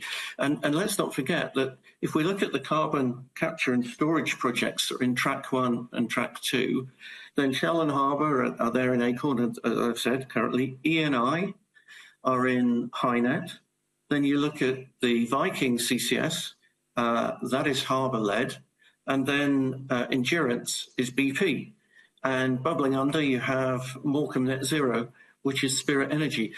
Actually, these are integrated energy companies that do oil and gas, but they also do renewables. Equinor are very visible in this space as well. So let's make sure that we have that rounded, nuanced debate that includes all the elements to get to the right answer, because I am worried that we are going to end up importing more and just offshoring the carbon footprint, which is actually worse for the global climate. Now, that's down to how we have a scorecard for measuring carbon emissions, which is done on a national basis. So we can deindustrialise and decarbonise. But actually, we're going to still import cement, the concrete, other elements, oil and gas, as we've talked about, from overseas. And by so doing, be worse for the global climate. That can't be right. And Simon, just briefly on the end of that, you know, as I've said, Mossmore and Grangemouth, job losses and huge job losses across both of them. You know, are there other concerns from other pieces of infrastructure? You must have huge concerns about the direction of travel that we're taking. Massive concerns, Douglas. I think the point is that there's sustainable alternative plans for refineries in regards to SAF. There's sustainable plans in regards to moving forward in gas storage and trying to change into hydrogen. There's sustainable plans where key investment can be explored. And not to do that and to have major job losses, we're losing very talented, skilled people from the sector completely. And therefore a transition into floating offshore wind potentially, or transition into different fuels and aviation fuels has gone because workforces have been made to leave, the families and communities are getting decimated by it, and they can't add to the transition because the skills have said you're not needed. And therefore that is a massive concern in relation to that. And when key plans are put forward, we would expect governments, Scottish and UK, to get behind investing in them sustainable alternative plans to protect and grow jobs and to keep skills in areas of energy, so that when we move forward with transition, there's the expertise to get it right. Because as we know, skills shortages are continuing to be a problem, and I think some of this energy policy and making people redundant and putting them on the dole queue means that they can't add towards the transition and making it worse. And because there's no certainty in many areas where things are being changed or looked at, or there's delays in certain projects, then companies and workforces are not going to commit to retraining financially and time, and therefore commitments and certainty is a key part of that as well, Douglas. Thank you. Okay. Thank you, Simon. Thank you, Convener. Okay, I'm going to move to Mark, but I'm rather conscious that we've spent a large part of this meeting already on oil and gas. And of course, there are other forms of energy in Scotland, but I think Mark's got a brief question on this before we move on to the next bit. I do, yes. I thought that was the focus of the session. I'd like to just reflect on the projections from the North Sea Transition Authority and also the work that was done by Ernst & Young for the Scottish Government, very detailed work, and also similar work that was done by the Climate Change Committee. And I think all of these studies, all of these graphs that I see show a kind of a steady decline in North Sea oil and gas production, not a cliff edge, but a steady decline towards 2050, when I think most studies show by 2050 production will be around 0.1 million barrels of oil a day. And I think most of these studies also show that decline will happen regardless of whether there are new licenses issued or not. So I'm interested in your perspectives on that. Do you agree with these studies? Are you comfortable talking about that rate of decline leading up to 2050? David, we'll start with you. Thank you, Mark. So there are various studies. I think the general principle that we come from is that we produce our oil and gas at a lower carbon footprint than our imports, and it supports our jobs. And therefore, actually, it is right that in that balanced transition where we will use that oil and gas, and the Climate Change Committee talk about the requirement of over between 10 and 15 billion barrels between now and 2050, I think we will always argue we should produce it. Those forecasts you see, if you look at what the North Sea Transition Authority, for example, produced, if you look back at their data today, they predict that between the period from 2025 to 2050, UK will produce around 4 billion barrels. That's what that study shows.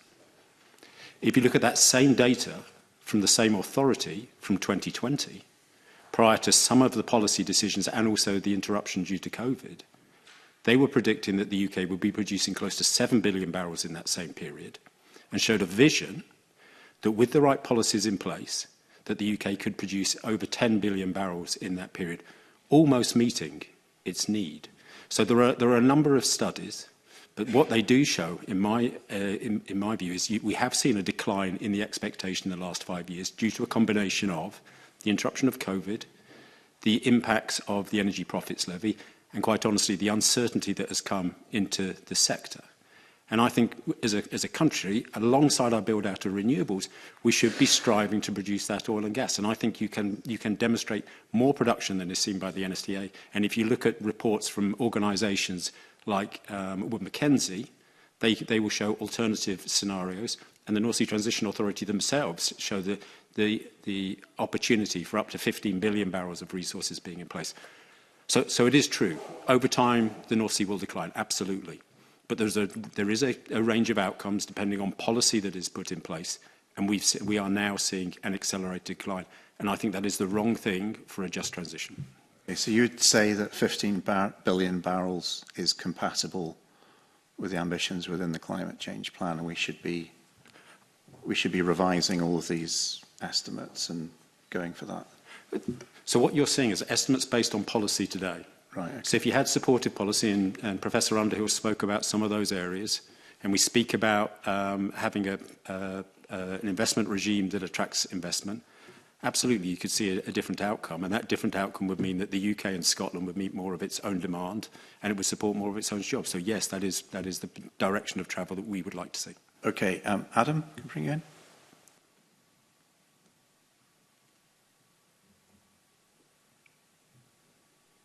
Adam, can we bring you in, please? Broadcasting.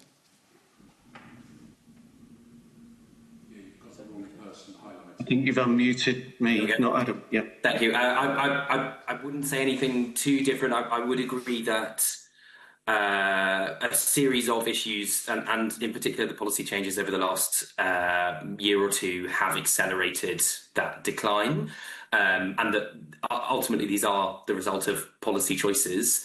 And I think the key challenge that we're dealing with here is that the entirety of the climate change plan looks at the issue within not just a national context at UK level, but in a Scottish context. And I think the challenge here is actually we're talking about the fact that there is a global context, and that there absolutely can be instances in which emissions are lower from domestic production. So I would just say that there is a challenge in reconciling those two realities. John? Good. Thank you. What the NSTA assumptions are a sort of situation normal, Mark. It doesn't bake in the current uncertainty and lack of confidence within the industry, and companies that would say, why would we invest here when we can invest somewhere else? And that can lead to the premature shutdown of pipelines, fields and pipelines, leaving behind other things that would be of a lower carbon footprint than the oil and gas that we would otherwise import to ensure that we have the gas and oil that we currently rely on. And there was an example of this with the Caister-Murdoch schooner pipeline and Saddlethorpe terminal in Lincolnshire. When that was closed down, fields that were producing in the southern North Sea that fed into it no longer could do so.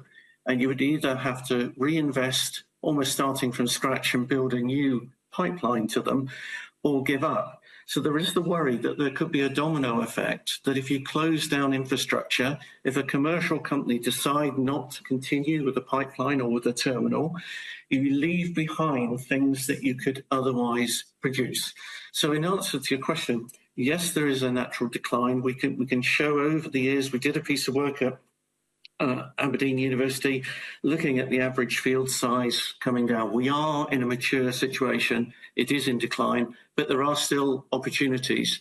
But those opportunities will not be brought on stream if infrastructure, be it platforms, be it pipelines, be it terminals, are prematurely closed. But on the point that David made about potentially looking at 15 billion barrels, so going beyond known reserves, looking at future reserves, exploration drilling, is that compatible with climate change? I mean, would that be compatible if every country in the world that had oil and gas reserves also adopted that same approach? Would we not find it difficult to meet the terms of the Paris Agreement in that scenario? Or should we just think of ourselves and just say that's fine? Well, it's coming back to the way in which the scorecard is measured. It's done on a national basis, and the UK has, since 1990, halved its emissions and gone to less than 1% of global emissions, which oil and gas is just a fraction of that. Now, I would agree with you that obviously what we need to do is to transition as fast as we can to ensure that we are climate compatible and meet the terms of the Paris Accord, and to try and ensure that we are not putting emissions into the air that are going to be detrimental to the climate. But if we are on the trajectory in the UK as we are at the moment, unfortunately, because of our dependence on the oil and gas that we have, we wouldn't wish it to be the case, but because we have that, we will import it, and that will be worse for the global climate. And so that is really the nub of it, of how we square that circle whilst trying to wean ourselves off oil and gas and replace it with renewables. But renewables, of course, largely are intermittent. So we need to be mindful of what we wish for and to manage that process in a careful way while being mindful of the environment and of the climate when doing so. Thanks. Well, I'd like to bring in Simon. We'll come back to you briefly, David.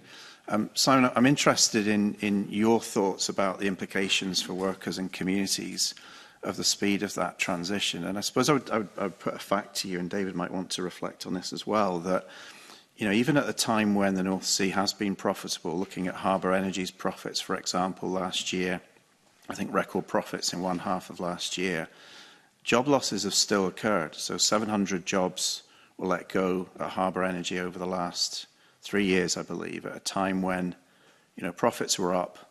I think £1 billion was paid to shareholders over the last 3 years. So even if the North Sea remains profitable, what's your analysis of the likely loss of jobs going forward, with or without licensing, and how do you respond on behalf of your members to a decline?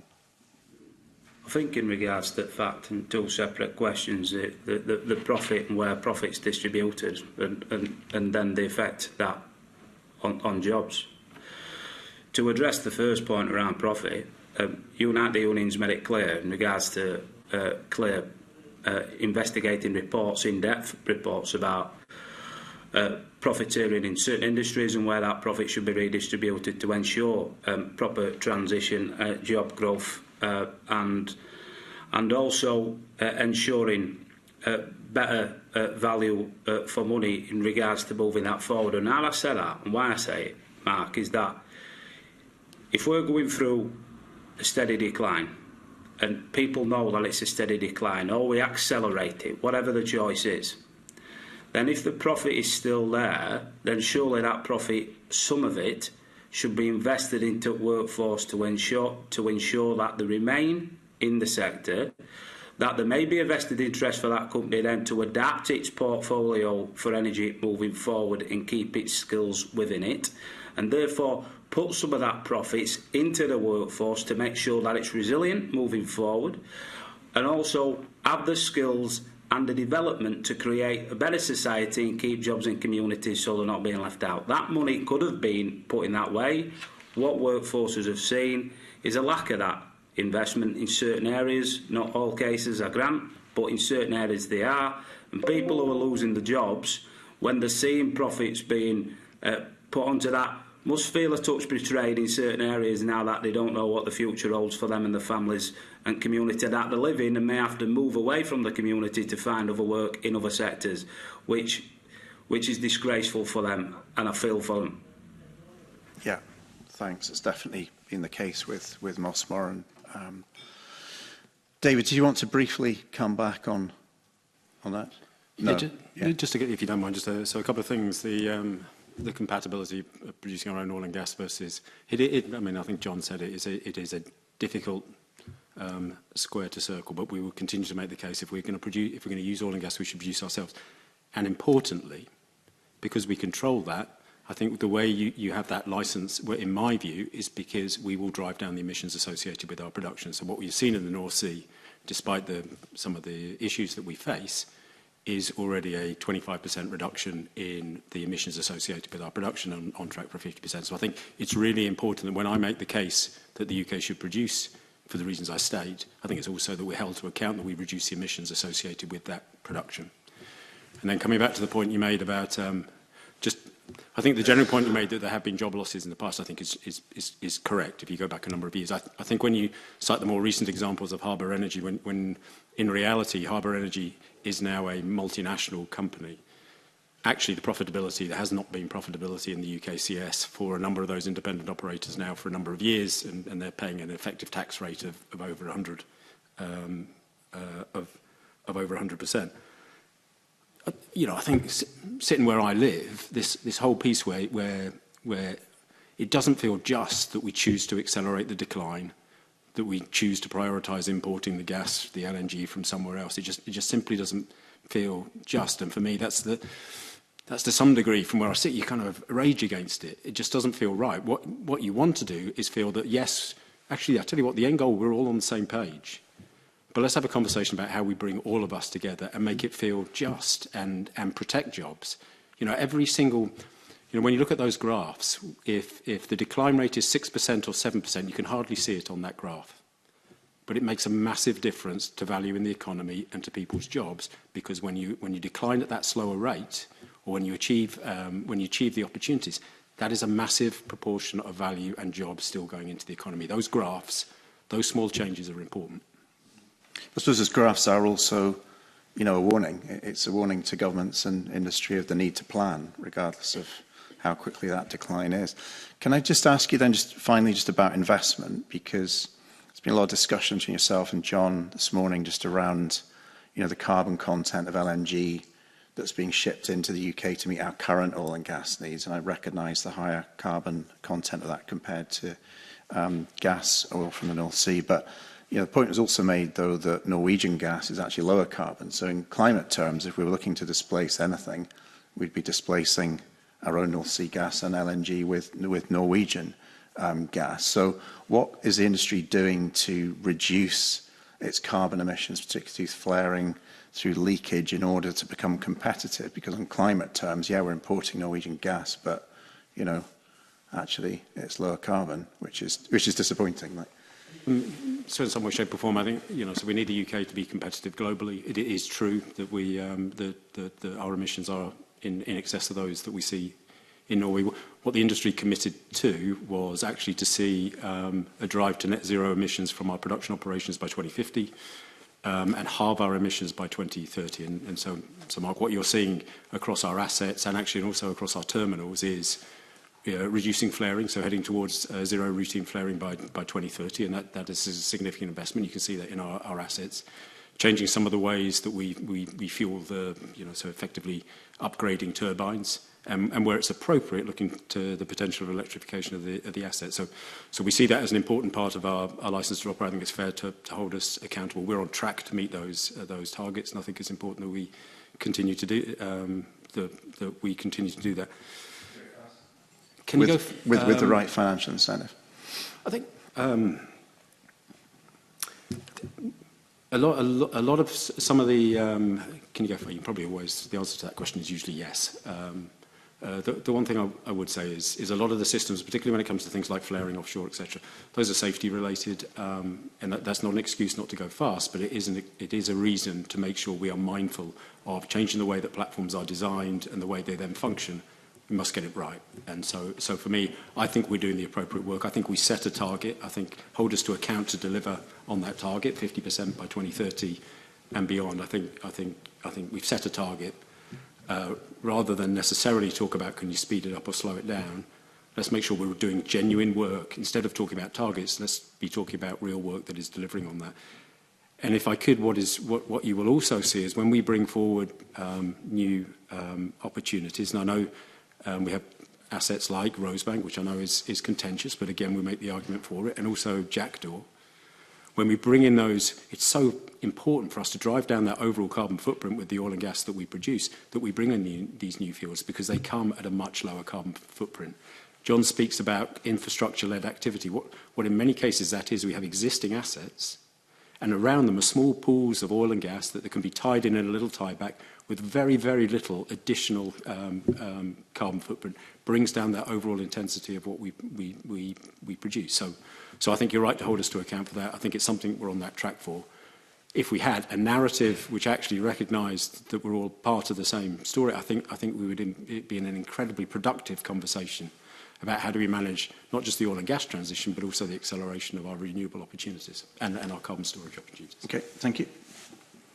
I'd just sort of say at this stage we've got somewhat less than 15 minutes to answer a whole load of questions, and what I would ask to panel members is to remember that I have to live with the committee after you've gone, and if I don't get all their questions in, I will be the one paying for it. So if you could make sure you answer as quickly as possible. I want to take you to the climate change plan.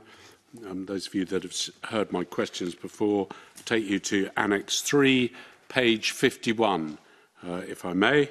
And it says, Energy Supply Financial Impacts, Summary of Policies by Carbon Budget.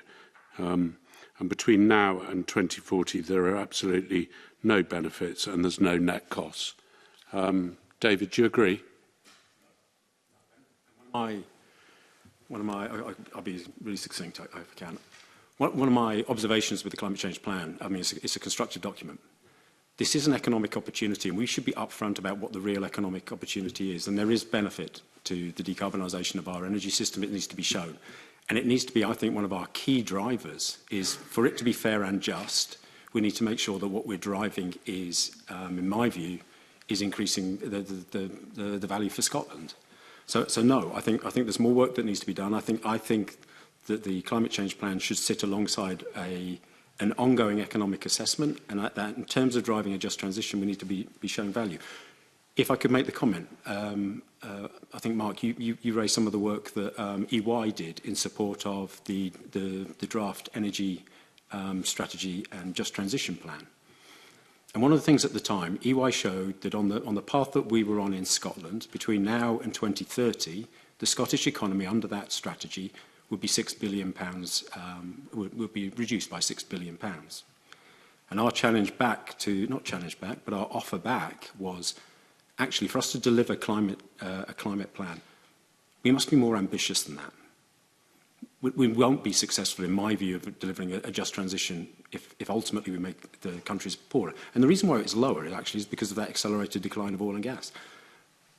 And for me, I think it's so vital that we show the pathways that mean we increase the economic value and contribution of the policies and approaches that we take. Okay, I'm briefly going to go to John and say no costs, no benefits. Of course, if we're talking about just transition and everyone's legged it elsewhere, they're going to take their tax with them, presumably. And so there might be a bit of a cost. So do you agree with the 0-0 figures in there, John? I think we need to be very thoughtful and mindful about how we get to those figures. As Mark has quite rightly said, Norway has a lower carbon footprint than ourselves, but we are dependent on a single pipeline, Langlet, coming into Easington. And, should anything befall that pipeline, we suddenly are in a different place in terms of the carbon footprint and carbon budget. Also, the gas that we receive from Norway comes from effectively a single field with its satellites called Ormen Lange. That field will cease production before 2050. So we need a plan B and a plan C, and we need to work through that if the carbon budget projections are realistic. We have to do scenario planning with the full mix to work out what we can do that is weaning ourselves off oil and gas and to ensure that we've got other dispatchable baseload power, but because John, we're going to increase our electrification. John, I absolutely understand what you're saying, and I'm clear. I'm just trying to ask if there's no benefits for the energy strategy and there's no cost for it, which is what it says in the plan.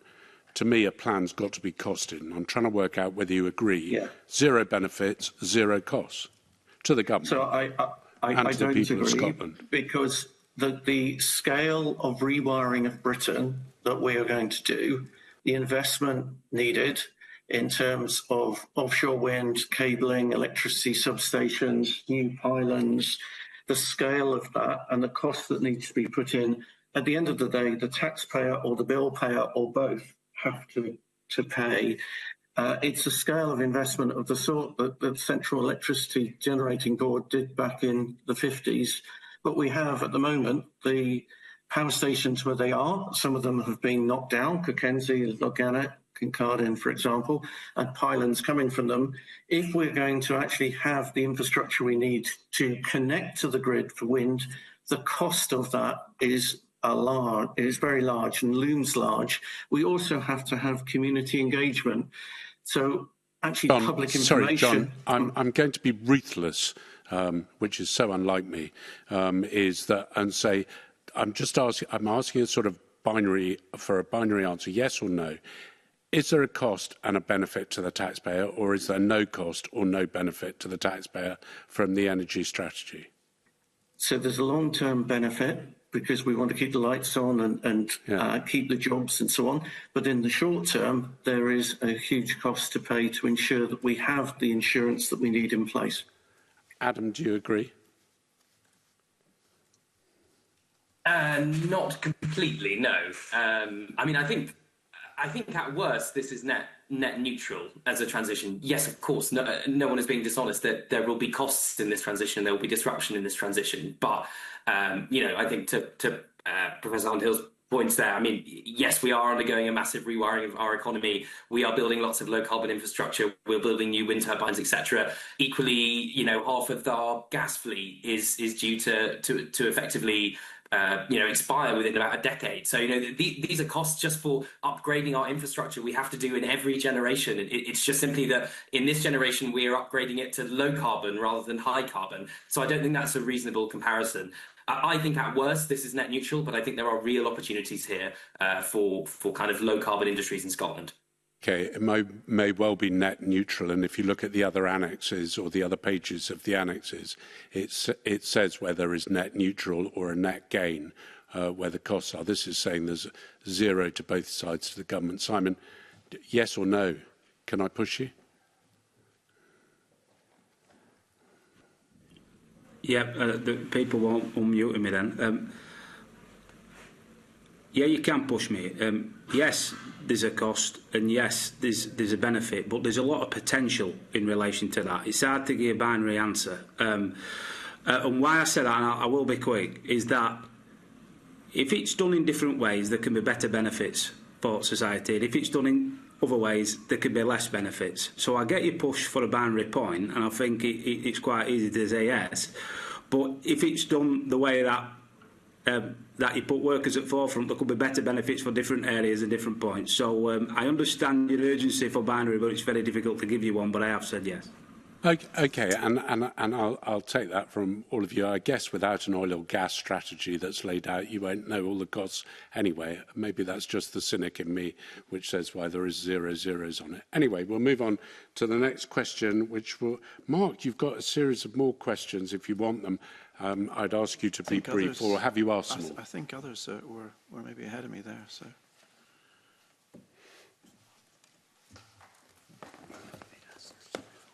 Have you asked them all, Mark? Are you happy? I think, just trying to have a look at... I think there was another question, was there not, on Peterhead someone was asking? Or, no, other people have dropped away in the interests of time. That's fine. Which doesn't mean you can use all of theirs, Mark. But yeah, I mean, I think the panel's probably already covered some of the aspects around CCS and the Acorn project. I mean, John, I think you were explaining some of the complexities around investment in that and the vulnerability around that.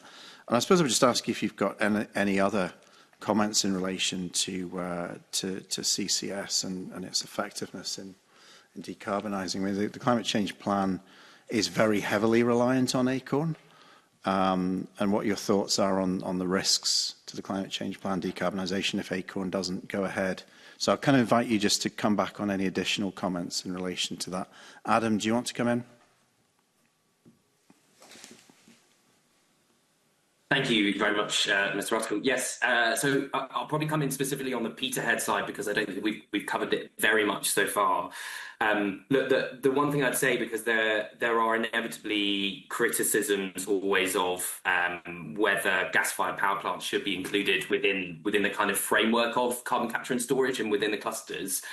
I think, as been mentioned previously, the way that the economics of the clusters stack up is that they have as much CO2 as possible to be able to essentially pump underground. The more you have, the more the economics are scalable. And so I think what you are seeing in this case is kind of a gas-fired power plant, which is really underpinning the kind of economics of that particular project. And look, I think what we really need now is a sense of direction. And I recognise this is largely reserved and this is largely an issue for Westminster.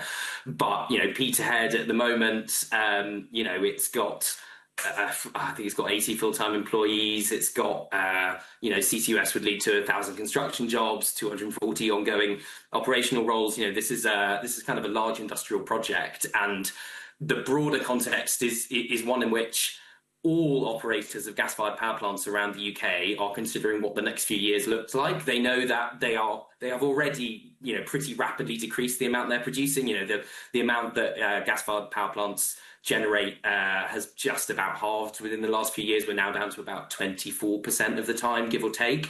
So they know what's coming, and ultimately they have a conundrum. Either they can essentially phase themselves out over time and eventually just stop producing and you shut the doors, or you move to hydrogen, which we are some way away from, or you move to carbon capture and storage, which probably in technological terms we're a little bit closer to.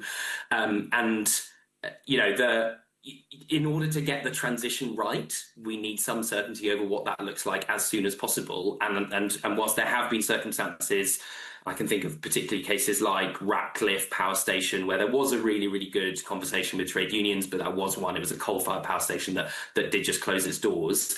Nonetheless, you know, for the most part, these companies want to be able to continue these facilities where possible. So particularly when it comes to Peterhead, you know, I would say there is a real imperative and a need for the Scottish Government to engage with Westminster on the role it is going to play within Acorn and within CCUS more broadly, because, you know, without major generators like that, clusters, the economics of the clusters can really start to look quite problematic. And John, can I bring you back in then on CCS? I mean, there is a reliance on the plan, not just in relation to potential carbon capture at Peterhead, but also, you know, we're seeing in the plan a reliance on capturing emissions from energy from waste plants, which are dispersed across Scotland. I mean, I think the figure I've got in front of me here is, you know, 45% of emissions from energy from waste captured by CCS by 2032. So, you know, building on your existing comments, do you have further comments about the kind of vulnerability, I guess, around CCS? So the first thing, John, sorry, just before you start, I feel really bad doing this, but I am really up against the clock. And I would ask you to be the last person and to keep your comments as brief as possible, because I've got to bring Sarah in and the Deputy Convener, both of who will be chasing me around this Parliament if I don't let them in with angry faces. So if you could keep it short, I'd appreciate it. Understood. I'll try and be monosyllabic. So the geology is helpful. We have a number of depleted fields and saline aquifers in the North Sea, not just at Acorn and elsewhere. So really a deep dive needs to be done into other Scottish opportunities, but of course access to the other sites in other parts of UK waters, Endurance, Viking, HyNet and so on are there. And Morecambe Net Zero is also bubbling under, and the interesting thing about that is it contained natural carbon dioxide originally, so the metallurgy, the terminal, everything is right. The key thing is that carbon storage is effectively waste disposal. It doesn't make energy in and of itself, but allows us to capture and store emissions, but is commercially very challenged. Also, some projects will drop by the wayside, and that's the reason why the NSCA have brought in a second licensing round recently. But what makes it work at the moment are government subsidies, and without those, is there a commercial case for these things to proceed? So a lot to unpick there, but the key thing is if we are going to actually have the jobs, have the supply chain and use the geology that we have and not just decommission it, if we're going to extend, reuse and repurpose the North Sea, we need to have a commercial model in place.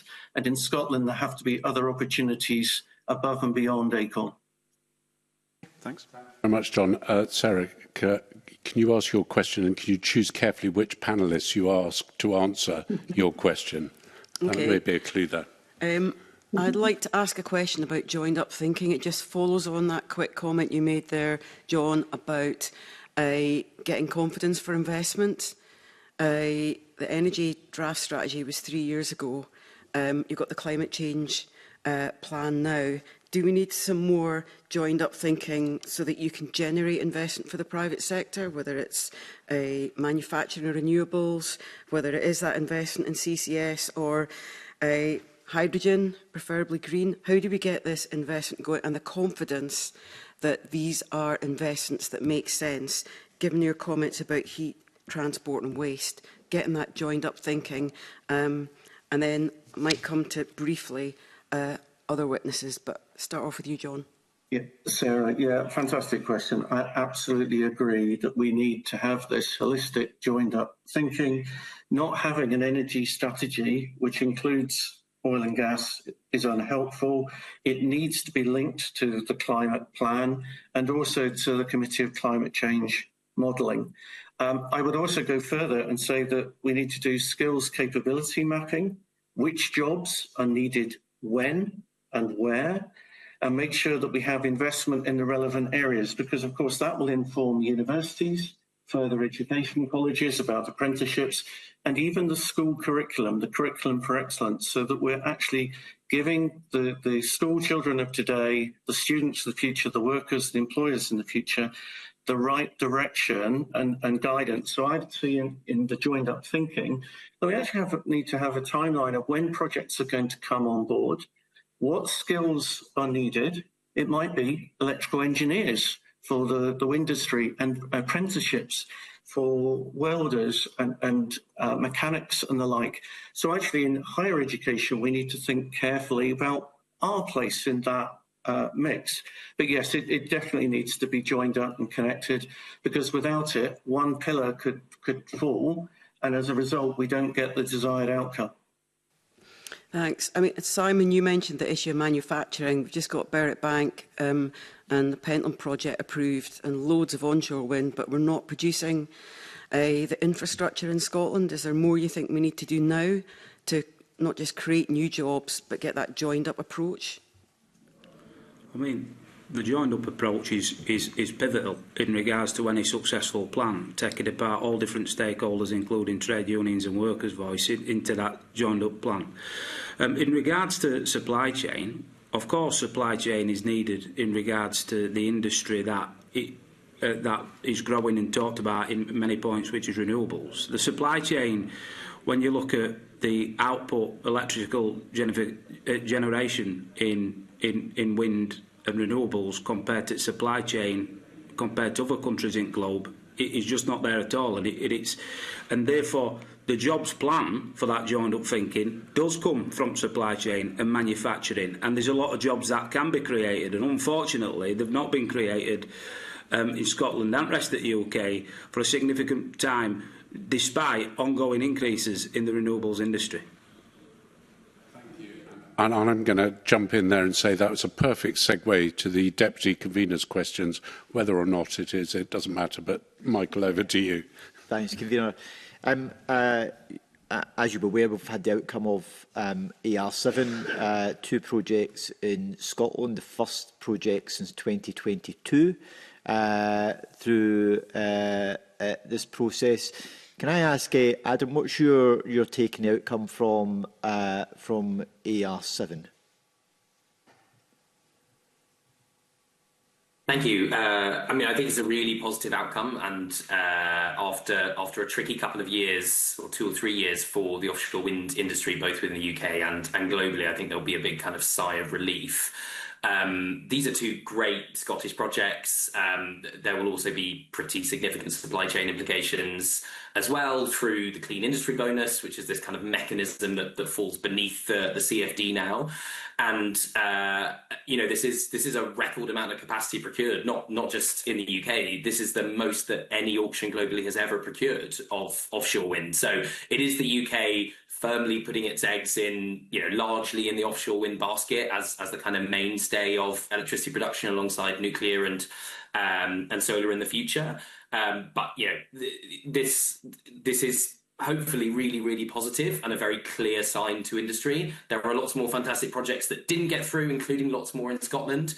But given that we haven't seen Scottish projects for a little while actually come through the CFD process successfully, I think this is fantastic, because what has tended to happen is that they've been a little bit more expensive given some of the kind of network and transmission system charge implications. So you've ended up with more expensive Scottish projects that have been less competitive. But in this auction round, that hasn't been the case. So a really good outcome, I think. David?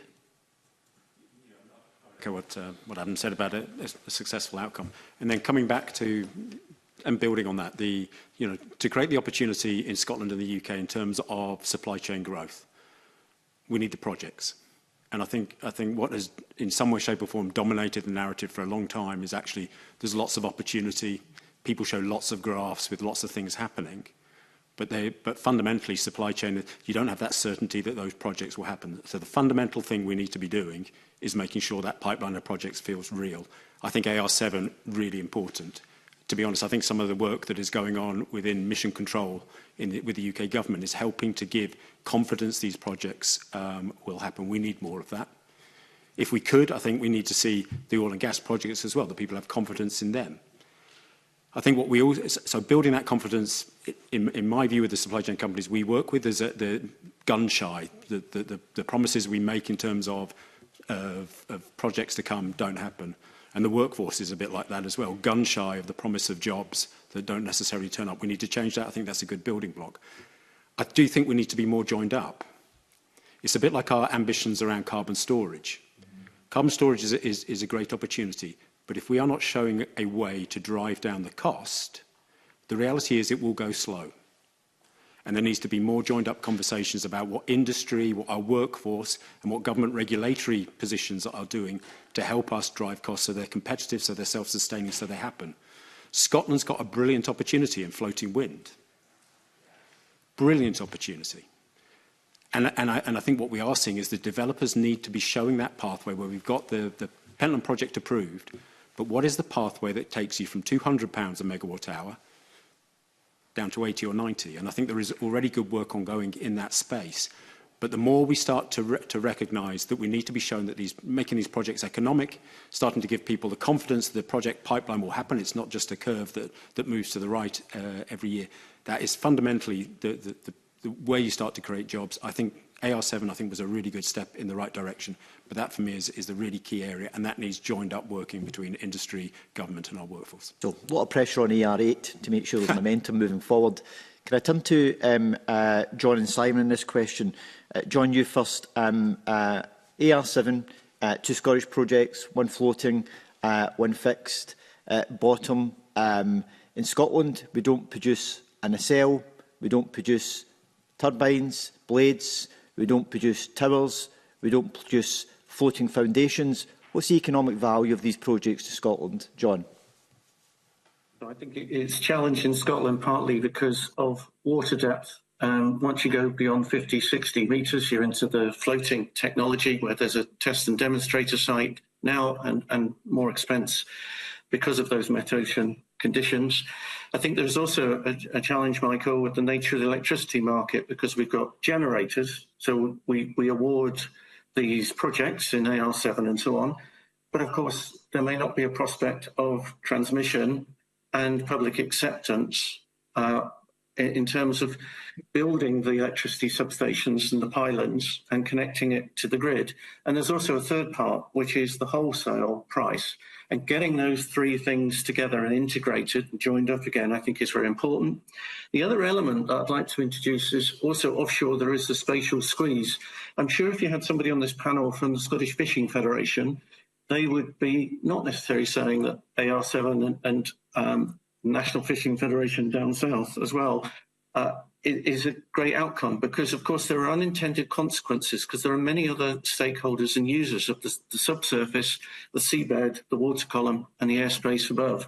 And we've got to get this right. And at the moment, I feel that regulators and indeed the landlord, the Crown Estate and Crown Estate Scotland, there needs to be a much more holistic, joined up way of thinking about this to get the best outcome. Because if you have overlap between two technologies or more, there's potentially indemnity, insurance and delays that get baked in as a result. So we've got to get that piece right as well.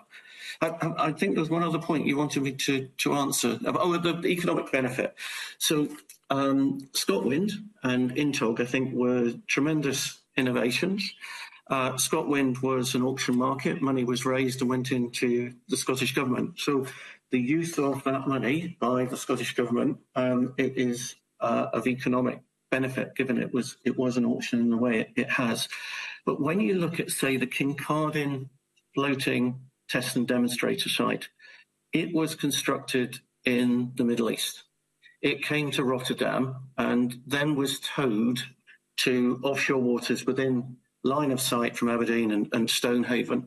It didn't touch soil and no jobs were or manufacturing was created in Scotland as a result. We have to do better than that, surely. And even when that broke down, it was towed back to Rotterdam and back again. If we in Scotland are going to see the benefits of this in the short, medium and long term, we have to build a manufacturing base, a supply chain which exists currently but in the oil and gas industry, but is now looking overseas for a lot of its work rather than in Scotland. That's the challenge that faces us, and we've got to get each and every one of those elements right if we're going to succeed.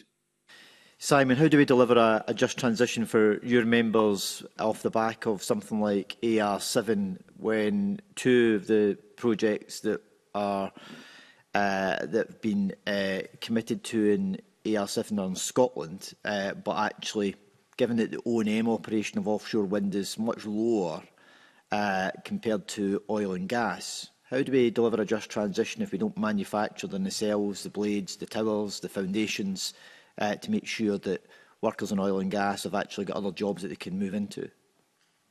I mean, my union's been calling on this for years, that there should be a proper supply chain in regards to manufacturing cells, towers, blades, etc.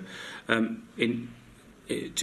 appreciate the fact that these contracts coming in relation to that. There's I believe £3.5 billion worth of CIBs in relation to AR7. I think the government has a clear kind of responsibility, UK government and Scottish government, to ensure that there's a UK-Scottish supply chain for these areas. And if companies don't commit to them supply chains, there should be pressure put on or legislation put in place to make sure that happens. So that's why the workforce in other industries do not trust the transition that the jobs are coming into play, because they're seeing these projects and they're then not seeing the jobs on the ground, such as what you've stated, Deputy Convener, about manufacturing blades, cells and towers in Scotland. Thanks. Thank you. Now, we've actually come to the end of the questions. I only overshot my target by 15 minutes, so I've probably done well. I apologise for the late start to this session. There was nothing the committee could do about that. And also the fact that I've had to cut people short when they were giving detailed answers. But we are up against a deadline for this draft climate change plan. and hearing from all the different people means that not everyone will be able to say everything they've said, but what you've said this morning has been incredibly helpful. I'd like to thank you for attending, and yep, we're going to move into private session for the next bit of business that we've got to do. So thank you very much, and we'll move into private.